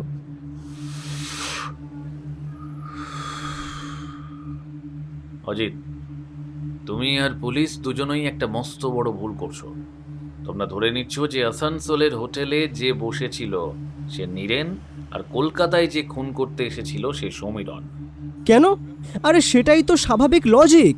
সমীরণের ঘরে আসানসোলের বিল আর চুরুটের বাক্স মিলেছে, তার মানে সমীরণই আসানসোলে ছিল। না অজিত, কালই তোমাকে বলেছিলাম আসানসোলের হোটেলে 4 জন বড় ব্যবসায়ী কিন্তু নীরেন মল্লিককে ব্যক্তিগতভাবে চিনতেন। সমীরণ ভদ্র যতই ভালো থিয়েটার অভিনেতা হোক না কেন, ছদ্মবেশ পরে চেনা মানুষদের সামনে 4-5 ঘন্টা ধরে একসঙ্গে বসে ডিনার করা আর ধরা না পড়া একেবারে অসম্ভব। সামান্য একটু গলার স্বরের হেরফের বা কথা বলার ধরনে ব্যবসায়ীরা তাকে চিনে ফেলতেন। কোনো ধূর্ত অপরাধী এত বড় ঝুঁকি নেবে না। তাহলে তার মানে আসানসোলের হোটেলে স্বয়ং নীরেন মল্লিক নিজেই উপস্থিত ছিলেন? হ্যাঁ, নীরেন নিজেই আসানসোলে সশরীরে হাজির ছিলেন, যাতে তার অ্যালিবাই বা প্রমাণ আইনের চোখে একদম স্পষ্ট থাকে। আর সমীরণ ভদ্রকে প্রচুর টাকা দিয়ে নিজের পোশাক পরিয়ে নিজের মতো করে ডান কাঁধটা ঝুঁকিয়ে হাঁটার কায়দা শিখিয়ে ডালহৌসির মল্লিক নিবাসে পাঠিয়েছিলেন বড়দা বীরেনবাবুকে খুন করতে। বীরেনবাবু অন্ধকারে কেবল চওড়া পিঠ আর ঝুঁকে থাকা কাঁধ দেখে ভেবেছেন ওটা তার ভাই নীরেন। কিন্তু তাহলে সমীরণ বুধবার বিকেলে খুন হলো কেন? আর নীরেনই বা কেন প্রেস ক্লাবে বসেছিলেন? কারণ সমীরণ বীরেনবাবুকে সম্পূর্ণ মারতে পারেনি। বীরেনবাবু বেঁচে গেছেন। নীরেন বুঝতে পেরেছিলেন যে পুলিশ যদি তদন্ত করতে করতে সমীরণ পর্যন্ত পৌঁছায় তবে টাকার লোভে সমীরণ মুখ খুলে দিতে পারে। তাই সমীরণকে চিরতরে নীরব করে দেওয়া দরকার ছিল। কিন্তু মুশকিল হলো, বুধবার বিকেলে সমীরণ যখন খুন হয়, নীরেন তখন প্রেস ক্লাবে সাংবাদিকদের সামনে ছিলেন। তাহলে সমীরণকে কে মারল? ব্যোমকেশ থমকে গেল হঠাৎ। তার চোখের মণি দুটো এক অদ্ভুত রহস্যময় আলোয় জ্বলজ্বল করে উঠল। আজ মর্গে আমি সমীরণের নখের কোণায় এক ধরনের বিশেষ থিয়েটারের মেকআপের রঙের কণা আটকে থাকতে দেখেছি অজিত। তার মানে বুধবার বিকেলে সমীরণ যখন মারা যায় তার ঠিক আগেও সে কারোর একটা নিখুঁত মেকআপ করে দিচ্ছিল অথবা নিজে মেকআপ করছিল। আর যে মানুষটা প্রেস ক্লাবে সাংবাদিকদের সামনে বসে ইন্টারভিউ দিচ্ছিল সেই যে আসলে নীরেন মল্লিক, তার গ্যারান্টি কি? আমি স্তব্ধ হয়ে গেলাম। ব্যোমকেশের এই একটা কথা আমার মাথার ভেতর সমস্ত হিসেব ওলট পালট করে দিল। প্রেস ক্লাবের সেই লোকটাও কি তবে কোনো ছদ্মবেশী ছিল? ব্যোমকেশ আমার পিঠে একটা চাপড় মেরে বলল, থিয়েটার পাড়ার এই আসল নকলের খেলাটা বড় চমৎকার অজিত। ছায়া আর কায়ার এই গোলক ধাঁধা ভাঙতে আমাদের এবার আসল জায়গাটাতেই আঘাত করতে হবে। চলো বাড়ি গিয়ে গোছগাছ করে নাও। কাল সকালেই আমরা আসানসোলের সেই গ্র্যান্ড হোটেলে যাব। ওখানকার খাতার সই আর সেই 4 ব্যবসায়ীর সঙ্গেই সত্যান্বেষীর পরবর্তী সাক্ষাৎ হবে। কলকাতার বুকে তখন সন্ধ্যের অন্ধকার নেমে এসেছে, আর সেই অন্ধকারের চেয়েও এক গভীর জটিল রহস্যের জাল ছিন্ন করতে সত্যান্বেষী ব্যোমকেশ বক্সী নিজের মগজের পরবর্তী চালটি চালতে প্রস্তুত হচ্ছিল। কলকাতার থেকে আসানসোলগামী ডাউন ট্রেনটি যখন কয়লাকুঠির ধোঁয়াটে আকাশকে চিরে আসানসোল স্টেশনে এসে থামল, তখন সকালের রোদ বেশ কড়া হয়ে উঠেছে। আগের দিনের সেই আষাঢ়ের অঝোর ধারার মেঘলা ভাবটা এখানে অন্তত নেই। আমি আর ব্যোমকেশ একটা ঘোড়ার গাড়ি ভাড়া করে সোজা রওনা হলাম সেই নামী গ্র্যান্ড হোটেলের উদ্দেশ্যে, যেখানে গত মঙ্গলবার রাতে মল্লিক নিবাসের রহস্যের প্রথম অঙ্কটি অভিনীত হয়েছিল। হোটেলের লবিটি বেশ রাজকীয় এবং সাহেবি কায়দায় সাজানো। বড়বাবু থানায় যেমনটা বলেছিলেন, এখানকার ম্যানেজার ভদ্রলোক সত্যিই নতুন জয়েন করেছেন এখানে। ব্যোমকেশ নিজের পরিচয় দিতেই তিনি বেশ খাতির করে আমাদেরকে ওর কেবিনে নিয়ে বসালেন। ব্যোমকেশ সরাসরি কাজের কথা এলো।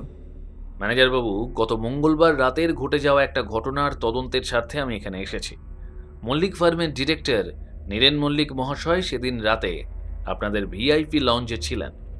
আমি ওনার সেই রাতের খাতার সই এবং বেয়ারার বয়ানটা একবার মেলাতে চাই। ব্যোমকেশবাবু, কলকাতা পুলিশের একজন অফিসারও তো কদিন আগে এসে সই মিলিয়ে গেছেন। আপনি যখন বলছেন, আমি খাতাটা আনিয়ে দিচ্ছি। কিছুক্ষণের মধ্যেই গত মঙ্গলবারের রেজিস্টার খাতাটা টেবিলের ওপর এলো। ব্যোমকেশ আতস কাজ বের করে মঙ্গলবার রাত ঠিক 1টার সময় নীরেন মল্লিক নামের পাশের সইটা খুঁটিয়ে খুঁটিয়ে দেখতে লাগলো। আমি পাশ থেকে উঁকি মেরে দেখলাম হুবহু নীরেনবাবুর সেই চেনা সই, যা আমরা মল্লিক নিবাসে ওর ঘরে দেখে এসেছি, এবং কোথাও কোনো কাটাকুটিও নেই। ম্যানেজার বাবু, আপনি কি নীরেন বাবুকে আগে থেকেই চিনতেন? না ব্যোমকেশবাবু, আমি তো নতুন জয়েন করেছি। তবে তিনি যখন মঙ্গলবার রাতে 9টায় হোটেলে ঢোকেন, তখন মল্লিক ফার্মের লেটার হেড দেখিয়ে নিজের পরিচয় দেন। আর ওনার জন্য যে 4 জন কয়লা ব্যবসায়ী অপেক্ষা করছিলেন, তারা তো ওনাকে নীরেনবাবু বলেই সম্বোধন করেছিলেন। তাই আমাদের আর কোনো সন্দেহের অবকাশ ছিল না। আচ্ছা, সেদিন রাতে যে বেয়ারা ওই টেবিলে পরিষেবা দিচ্ছিল, তাকে একবার ডাকা যাবে? হ্যাঁ, নিশ্চয়ই। কথাটা বলেই ম্যানেজার বাবু বেল বাজিয়ে রহমত নামের এক মাঝবয়সী বেয়ারাকে ডেকে পাঠালেন। রহমত ভেতরে এসে হাত জোড় করে দাঁড়ালো। রহমত, মঙ্গলবার রাতে ভিআইপি লঞ্চের কোণের টেবিলে যে ভদ্রলোক বসেছিলেন, তার কথা তোমার মনে আছে? আজ্ঞে বাবু, খুব ভালো মনে আছে। বাবু তো পুরো 4 ঘন্টা ধরে কেবল দামি চুরুট খাচ্ছিলেন, আর চুরুটের ধোঁয়ায় টেবিলের চারপাশটা এমন অন্ধকার হয়ে যাচ্ছিল যে অন্য বাবুরা বারবার ওনাকে বারণ করছিলেন। আমি মনে মনে হাসলাম। বিধুবাবু ঠিকই বলেছিলেন। সমীরণ ভদ্রের রিহার্সালেও চুরুটের ধোঁয়ায় এমন বিরক্তিকর পরিবেশ তৈরি হতো।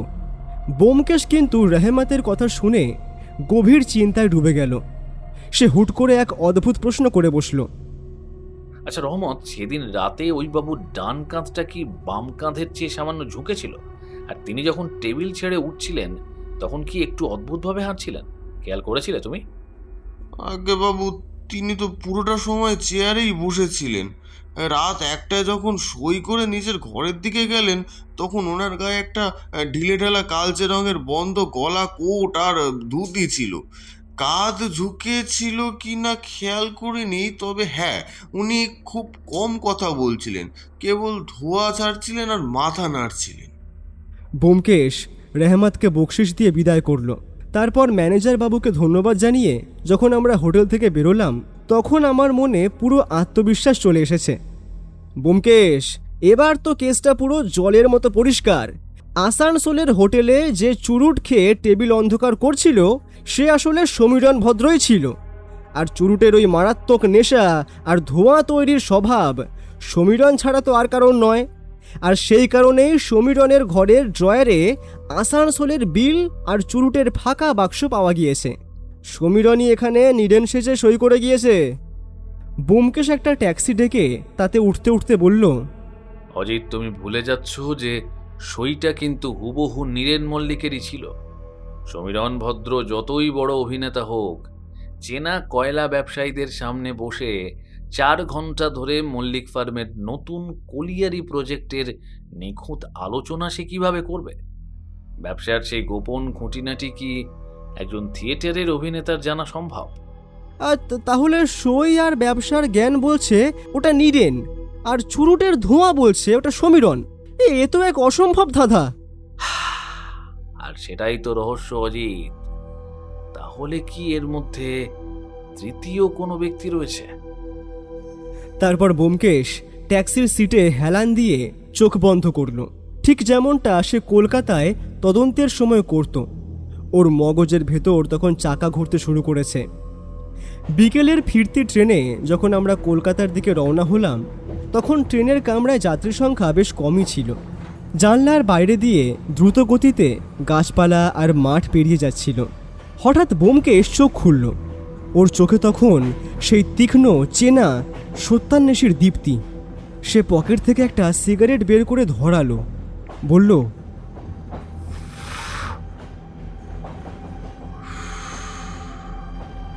অজিত, কায়া আর ছায়ার আসল জটটা আমি ধরে ফেলেছি, বুঝলে? কি বুঝলে ব্যোমকেশ? খোলসা করে বলো দেখি। আর তোমার এই কায়া আর ছায়া, এই কথাটা কতবার যে শুনেছি, তবুও সেটা এখনো আমার বোধগম্য হয়নি। অজিত, কায়া আর ছায়া বলতে বোঝাতে চেয়েছি, কায়া মানে হলো শরীর আর ছায়া মানে হলো প্রতিবিম্ব। অর্থাৎ মানুষ যেখানে থাকবে, ছায়া তার সাথে সাথেই থাকবে। শরীর আর ছায়া কখনো আলাদা হতেই পারে না। সমীরণ ভদ্র বুধবার বিকেলে খুন হওয়ার ঠিক আগেও কারোর একটা নিখুঁত মেকআপ করে দিচ্ছিল, অথবা নিজে মেকআপ করছিল, যার প্রমাণ ওর নখের কোণার সেই থিয়েটারের রং মনে আছে? হ্যাঁ, মনে আছে। আসানসোলের হোটেলের সেই লোকটা পুরো 4 ঘন্টা চুরুট খেয়ে টেবিল অন্ধকার করে রেখেছিল, যাতে কম আলো আর ধোঁয়ার আড়ালে ওর মুখের রূপসজ্জা বা মেকআপের খুঁত কেউ ধরতে না পারে। মেধুবাবু বলেছিলেন না, নীরেন মল্লিক নিজে অভিনয় না জানলেও রূপসজ্জা বা ছদ্মবেশ তৈরিতে ওস্তাদ ছিল। নিজের চেহারার খুঁত ঢাকতেও ওস্তাদ ছিল। তার মানে আসানসোলের লোকটা মেকআপ করা ছিল? ঠিক তাই। মঙ্গলবার রাতে আসানসোলের হোটেলে যে বসেছিল, সে সমীরণ ভদ্র নয়, সে স্বয়ং আসল নীরেন মল্লিকই ছিল। কারণ সই আর ব্যবসার জ্ঞান তার নিজের, কিন্তু সে চুরুট খাচ্ছিল সমীরণের স্টাইল নকল করে, যাতে সবাই ভাবে লোকটা সমীরণ। আর অন্যদিকে কলকাতায় মল্লিক নিবাসে বীরেনবাবুকে যে ছুরি মারতে গিয়েছিল, সে ছিল ঢিলে ঢালা কোট পরা, কাঁধ ঝুঁকিয়ে হাঁটা সমীরণ ভদ্র। নীরেন তাকে নিজের পোশাক আর কাঁধ ঝুঁকিয়ে হাঁটার চাল শিখিয়ে কলকাতায় পাঠিয়ে দিয়েছিল। আমি হাঁ করে শুনছিলাম। ব্যোমকেশ বলতে লাগলো, কিন্তু আসল খেলাটা শুরু হলো বুধবার বিকেলে। সমীরণ যখন বীরেনবাবুকে পুরো মারতে পারল না এবং বীরেনবাবু বেঁচে গিয়ে পুলিশ ডাকলেন, তখন নীরেদ প্রমাদ গুনলেন। সে বুঝলো সমীরণকে এবার সরিয়ে দিতে হবে, কিন্তু সমীরণকে মারার সময় নিজের একটা অকাট্য প্রমাণ বা অ্যালিবাই দরকার। তাই বুধবার দুপুরে নীরেন মল্লিক সমীরণকে ডেকে পাঠায় এক গোপন জায়গায়। তারপর কথাটা শুনতে শুনতেই আমার গায়ের লোম খাড়া হয়ে উঠল।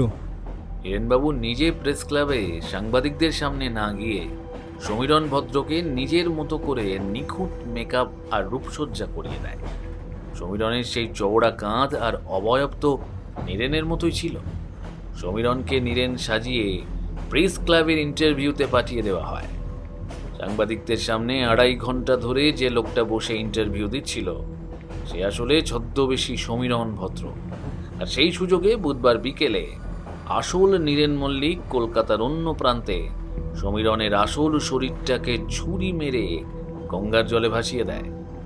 আমি স্তব্ধ হয়ে গেলাম। এ কি মারাত্মক এবং পৈশাচিক মনস্তাত্ত্বিক চাল!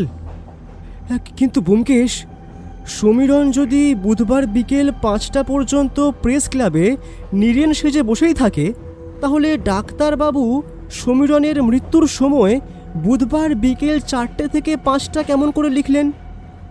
ব্যোমকেশ জানলার বাইরে অন্ধকার হয়ে আসা আকাশের দিকে তাকালো। ওর মুখে এক অদ্ভুত গম্ভীর হাসি ফুটে উঠল। সেটাই তো এই কেসের সব থেকে বড় জট অজিত।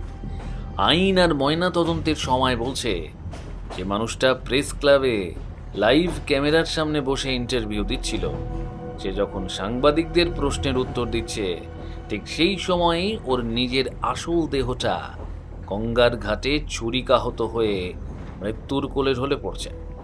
সমীরণ ভদ্র একই সাথে প্রেস ক্লাবে বেঁচেও ছিল, আবার গঙ্গার ঘাটে মরেও পড়েছিল। এ কি করে সম্ভব ব্যোমকেশ?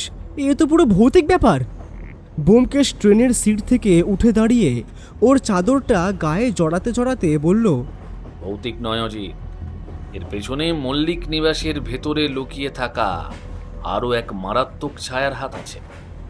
কলকাতায় পা দিয়েই আমাদের এবার মল্লিক নিবাসের সেই উইলের খসড়া আর ভেতরের মানুষদের আসল মুখোশটা টেনে বের করতে হবে। খেলা তো শুরু অনেক আগেই হয়েছে, এবার জমে ওঠার দিকে।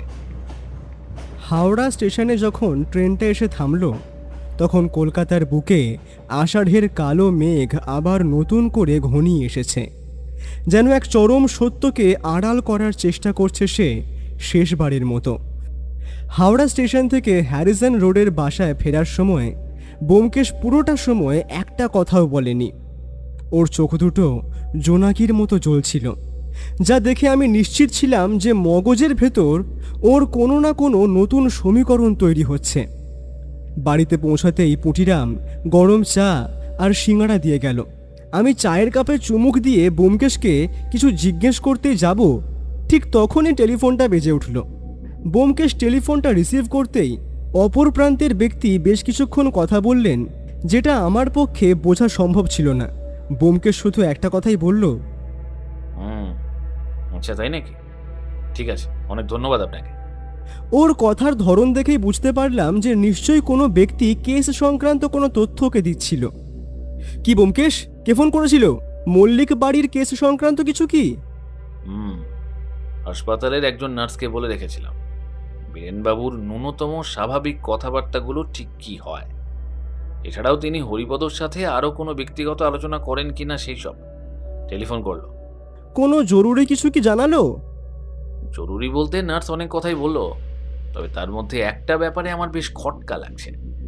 নার্স বলছিল যে বীরেনবাবু নাকি ঘুমের ঘোরে বিড়বিড় করে বলছিলেন তিনি ত্যায্যপুত্র করে দেবেন, সেজন্য নতুন উইলের খসড়া করাচ্ছিলেন। কিন্তু আমার প্রশ্নটা হচ্ছে, সম্পত্তি নিয়ে ঝামেলা তো বীরেনবাবু আর নীরেনবাবুর মধ্যে ছিল, তাহলে আইনত একজন ভাই কি কখনো অন্য ভাইকে ত্যায্যপুত্র করতে পারে? নীরেন তোর ছেলে নয়। নার্স কি আমাকে ভুল তথ্য দেবে? ব্যোমকেশ সিঙ্গাড়ায় একটা কামড় দিয়ে আমার দিকে তাকিয়ে রইল। দেখো, আইন অনুযায়ী কোনো মানুষ তার ভাইকে ত্যায্যপুত্র করতে পারে না, কিন্তু যেহেতু বীরেনবাবু আইনের মানুষ নন, তাই হয়তো রাগের মাথায় শব্দটা ভুল ব্যবহার করেছিলেন। কিন্তু কেন এরকম ভুল কেন হবে অজিত? তার কারণ এই ভুলের পেছনেই আসল রহস্যটা লুকিয়ে আছে। কিরকম? বীরেনবাবু আসলে কি করতে পারতেন? তিনি তার নিজের অংশটুকু বা বাবার তৈরি উইলের শর্ত অনুযায়ী অর্জিত সম্পূর্ণ ব্যবসা থেকে নীরেনকে বঞ্চিত বা বেদখল করতে পারতেন। কিন্তু ওর মুখের ওই ত্যায্যপুত্র শব্দটা প্রমাণ করে মল্লিক নিবাসের ভেতরে এমন একজন মানুষ আছে যার মগজে সারাক্ষণ নিজের পিতাকে সরিয়ে পুত্র হিসেবে সমস্ত সম্পত্তি একচ্ছত্রভাবে ভোগ করার চিন্তা ঘুরপাক খাচ্ছে। আর সেই মানুষটাই বীরেনবাবুর মাথায় এই উইল বদলানোর বুদ্ধিটা ঢুকিয়েছিল। তার মানে তুমি সুমিতের কথা বলছো? ও বীরেনবাবুর ছেলে? ধৈর্য ধরো অজিত, ধৈর্য ধরো। এখনই কোনো সিদ্ধান্তে আসা ভুল হবে। কথাটা বলেই ব্যোমকেশ উঠে দাঁড়িয়ে ওর কোটটা গায়ে চাপালো। লোকাল থানার মেজবাবুকে একটা খবর দাও।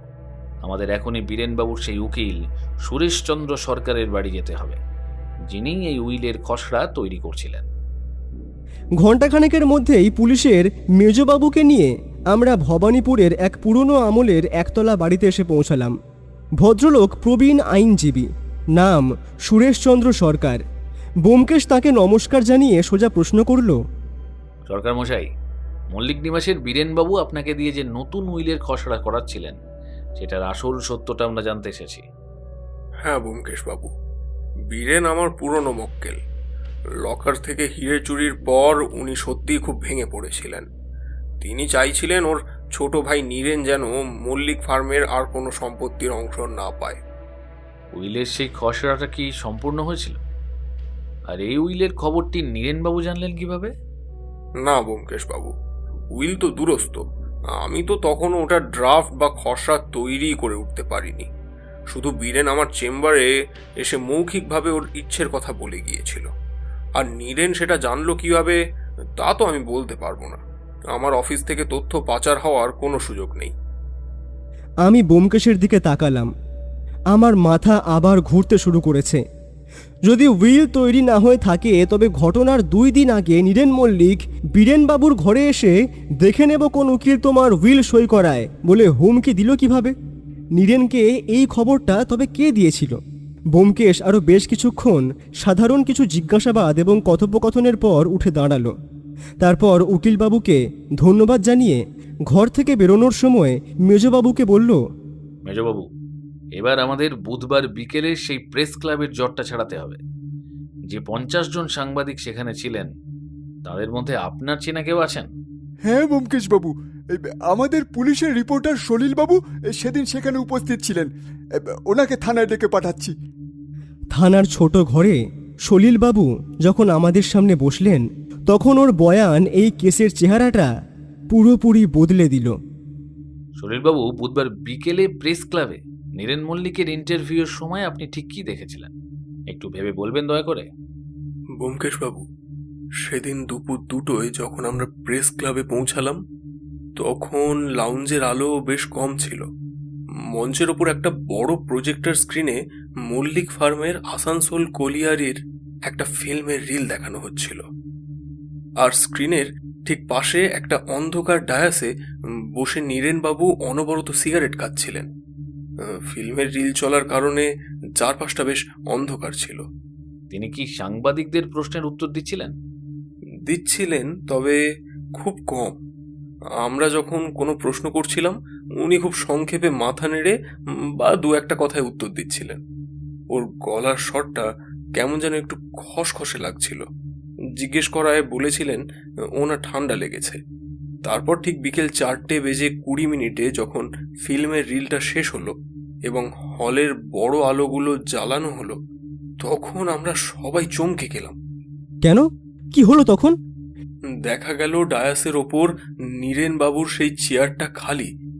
তিনি কখন চুপি চুপি অন্ধকার আর ফিল্মের আওয়াজের সুযোগ নিয়ে পেছনের দরজা দিয়ে বেরিয়ে গেছেন। আমরা কেউ টেরই পাইনি। 4:20 পর ওনাকে আর কেউ দেখেনি।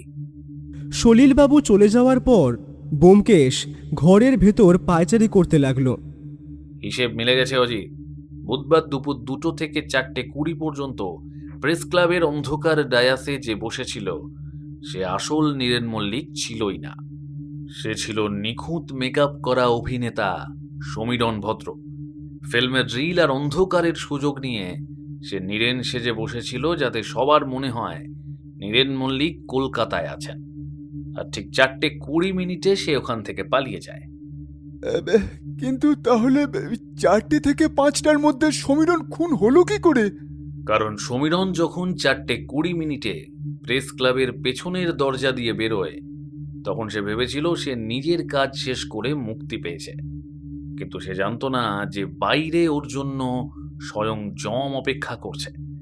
4:20 থেকে 4:30 মধ্যে তাকে গাড়িতে তুলে নেওয়া হয় এবং বাগবাজার ঘাটের নির্জন কোণে নিয়ে গিয়ে পিঠে ছুরি মেরে গঙ্গার জলে ফেলে দেওয়া হয়। আর ময়না তদন্তের ডাক্তারবাবু সেই কারণে মৃত্যুর সময় 4টে থেকে 5টা লিখেছেন। কিন্তু ব্যোমকেশ, সমীরণকে যদি 4:20 প্রেস ক্লাবের বাইরে থেকে তুলে নিয়ে গিয়ে খুন করা হয়ে থাকে তাহলে খুনি কে? আসল নীরেন মল্লিক তো তখন আসানসোলে ছিলেন। ঠিক তাই। মঙ্গলবার রাতে আসানসোলের হোটেলে আসল নীরেন মল্লিক ছিলেন। আর বুধবার বিকেলে যখন সমীরণ খুন হচ্ছে তখনও আসল নীরেন মল্লিক আসানসোল থেকে কলকাতায় ফেরার ট্রেনে চেপে বসেছেন মাত্র। অর্থাৎ সমীরণ ভদ্রকে আসল নীরেন মল্লিক খুন করেননি, সমীরণকে খুন করেছে মল্লিক নিবাসের সেই ভেতরের মানুষটা যে বীরেনবাবুকেও সরিয়ে দিতে চেয়েছিল আর দোষটা নীরেনের ঘাড়ে চাপাতে চেয়েছিল। তার মানে? কায়া আর ছায়ার এই খেলায় আসল কায়া কিন্তু নীরেন মল্লিক নন। আসল কায়া লুকিয়ে আছে মল্লিক নিবাসের অন্দরে, যে বীরেনবাবুকে সরিয়ে সম্পত্তি দখল করতে চায় আর নীরেনবাবুকে খুনের আসামি বানিয়ে চিরতরে জেল খাটানোর নিখুঁত ছক কষেছে। মেজবাবু, আজ রাতেই বীরেনবাবু হাসপাতাল থেকে বাড়ি ফিরছেন। চলুন, আজ রাতেই মল্লিক নিবাসের বৈঠকখানায় মোক্ষম চাল দিতে হবে। কলকাতার বুকে তখন আষাঢ়ের অন্ধকার ঘন হয়ে নেমে এসেছে, আর সেই অন্ধকারের বুকেই লুকিয়ে থাকা আসল খুনিকে বের করার জন্য ব্যোমকেশ প্রস্তুত হচ্ছিল। মল্লিক নিবাসের বড় বৈঠকখানায় তখন এক থমথমে উত্তেজনা। বাইরে আষাঢ়ের অঝোর ধারায় বৃষ্টি হয়ে চলেছে। হুইল চেয়ারে বসে আছেন ফ্যাকাশে চেহারার বীরেন মল্লিক। ওর ডান পাশে ওর ছেলে সুমিত এবং বাঁ পাশে দাঁড়িয়ে বিশ্বস্ত পরিচারক হরিপদ। ঘরের অন্য কোণে সোফায় উপবিষ্ট হয়ে ছোট ভাই নীরেন মল্লিক, যার চোখে মুখে একটা চাপা আতঙ্ক এবং ক্ষোভ। দরজার মুখে দাঁড়িয়ে রয়েছে থানার বড়বাবু আর মেজবাবু। আমি আর ব্যোমকেশ ঘরের মাঝখানে পাতা টেবিলটার সামনে এসে বসলাম। ব্যোমকেশ পকেট থেকে ওর সিগারেটটা বের করে ধীরে সুস্থে ধরালো। তারপর এক মুখ ধোঁয়া ছেড়ে ও হুট করে বীরেনবাবুর দিকে তাকিয়ে জিজ্ঞেস করলো, বীরেনবাবু, হাসপাতালে জ্ঞান ফেরার পর থেকে আপনি ঘুমের ঘোরে অনবরত একটা শব্দ উচ্চারণ করছিলেন, ত্যায্য পুত্র। আমার প্রশ্ন হলো, মঙ্গলবার রাতে আপনাকে আপনার ভাই নীরেনবাবু ছুরি মারতে এসেছিলেন বলে আপনি দাবি করেছেন। হ্যাঁ হ্যাঁ, যা সত্যি আমি তাই বলেছি। কিন্তু আইনি বা সামাজিক পরিভাষায় ভাইকে কি কখনো ত্যায্য পুত্র করা যায়? শব্দটা তো সন্তানকে ত্যাগ করার ক্ষেত্রে ব্যবহৃত হয়। আপনি এই শব্দটা কেন বলেছিলেন? ব্যোমকেশের এইরকম আচমকা একটা প্রশ্ন শুনে বীরেনবাবু চমকে গেলেন। ওনার মুখ ফ্যাকাশে হয়ে গেল। ওটা আসলে আমি রাগের মাথায় কাকতালীয়ভাবে বলে ফেলেছি ব্যোমকেশবাবু। ওই সময় মাথা ঠিক ছিল না হয়তো। আচ্ছা, ধরে নিলাম ওটা কাকতালীয়। যদিও আমরা অবচেতন মনে তখন সেই কথাগুলোই আওড়াই যেগুলো সুস্থ মাথায় বারবার বলতে থাকি এবং মানসিকভাবে বিপর্যস্ত হয়ে পড়ি। ব্যোমকেশ এবার সোফায় বসা নীরেনবাবুর দিকে ঘুরে দাঁড়ালো। ওর চোখ দুটো তীক্ষ্ণ হয়ে উঠল এবার।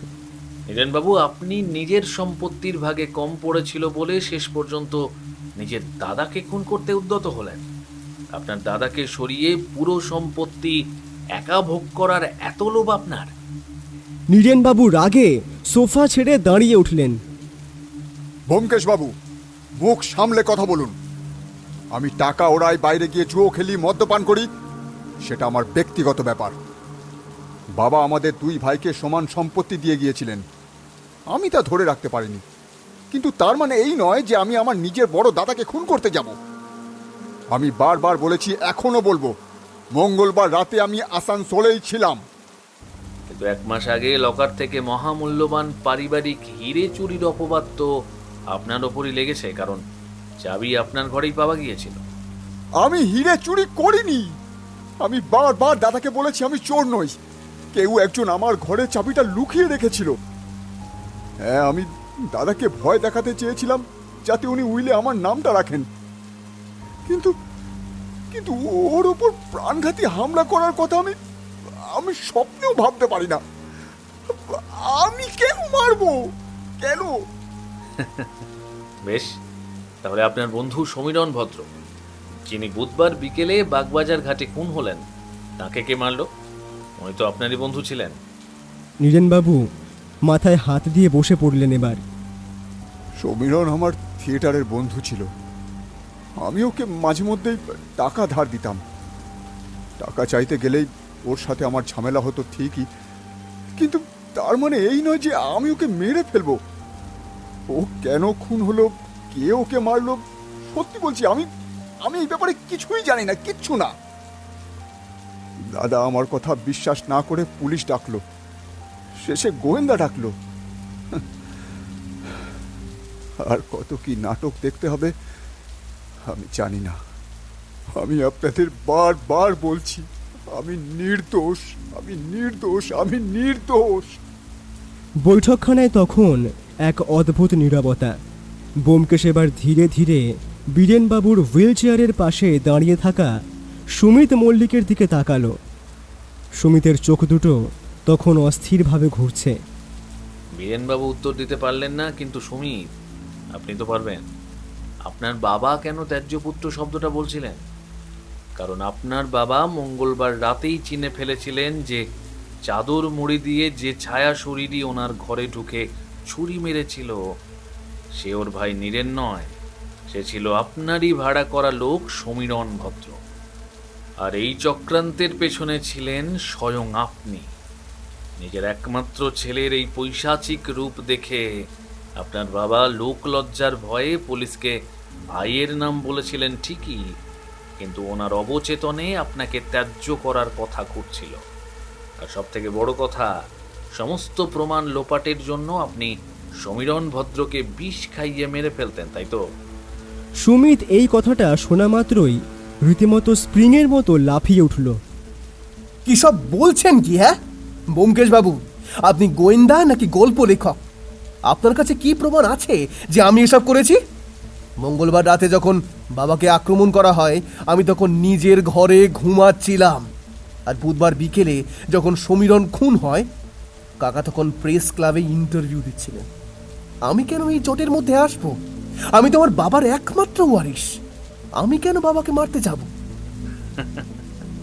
আমি কি একবারও বলেছি সুমিতবাবু যে বুধবার বিকেলে সমীরণ যখন খুন হয় তখন নীরেনবাবু প্রেস ক্লাবে ছিলেন? আমি তো কেবল বললাম নীরেনবাবু দাবি করছেন উনি নির্দোষ। আপনি নিজে থেকেই কাকার প্রেস ক্লাবের অ্যালিবাইয়ের কথা কেন তুলছেন? আর আপনি যদি নিজের ঘরেই ঘুমাচ্ছিলেন তবে বুধবার দুপুরে বাগবাজারের ট্রামের একটা টিকিট আপনার নিজের আলমারির কোনায় কেন পাওয়া গেল? আপনি কি তবে বুধবার দুপুরে সমীরণের সাথে দেখা করতে গিয়েছিলেন? মিথ্যে কথা, আমি কোনো ট্রামের টিকিট রাখিনি। আর আপনি বলছেন সমীরণকে বিষ খাইয়ে মারা হয়েছে? সম্পূর্ণ ভুল, কারণ সমীরণকে তো বুধবার দুপুরেই আমি... বলতে বলতে সুমিত আচমকাই থেমে গেল। ও বুঝতে পারল ও মুখ ফসকে এমন কিছু একটা বলতে যাচ্ছিল যা ওর মোটেই বলা উচিত নয়। কি? সমীরণকে তুমি বুধবার দুপুরেই কি করেছিলে সুমিত? ব্যোমকেশ ওর ঘাড়ের কাছে মুখ নিয়ে গিয়ে গর্জে উঠল। বলো, তুমি জালে ধরা পড়েছো সুমিত। এখন আর চুপ করে থেকে লাভ নেই। চারিদিক থেকে পুলিশের চাপ এবং ব্যোমকেশের এই অকাট্য ফাঁদে পড়ে সুমিতের ভেতরের সমস্ত অহংকার আর আত্মনিয়ন্ত্রণ ভেঙে চুরমার হয়ে গেল। ও উন্মাদের মতো হাসতে হাসতে নিজের চুল খামচে ধরল। হ্যাঁ হ্যাঁ হ্যাঁ, করেছি, আমিই করেছি সব। সুমিত চিৎকার করে উঠল। ওর চোখ দুটো রাগে লাল হয়ে উঠেছে। ও বীরেনবাবুর দিকে তাকিয়ে বলল, তুমি ভেবেছিলে আমি কিচ্ছু জানি না বাবা? হ্যাঁ, কাকা মদ জুয়ো খেলে সব ওড়াচ্ছিল, আর তুমি তুমি উইলের একটা বড় অংশ এই অপদার্থ কাকাকে লিখে দেওয়ার কথা ভাবছিলে। আমি তা হতে দিতে পারতাম না। এই মল্লিক নিবাসের প্রতিটা ইটের ওপর শুধু আমার অধিকার। আমি জানি তুমি কাকাকে যতই শাসন করো না কেন, কাকার সাথে যত ঝামেলা হোক না কেন, তুমি বারবার কাকার কথায় ভুলে গিয়ে টাকা দিয়ে যাও। কাকা যখন যা কিছু চাইছে তুমি তাই দিয়ে দাও, বরং আমি চাইলেই পায় না। এমন কথা শুনে বৈঠকখানার সবাই স্তব্ধ। সুমিত এবার নিজের মনেই হড়হড় করে সব বলতে লাগলো।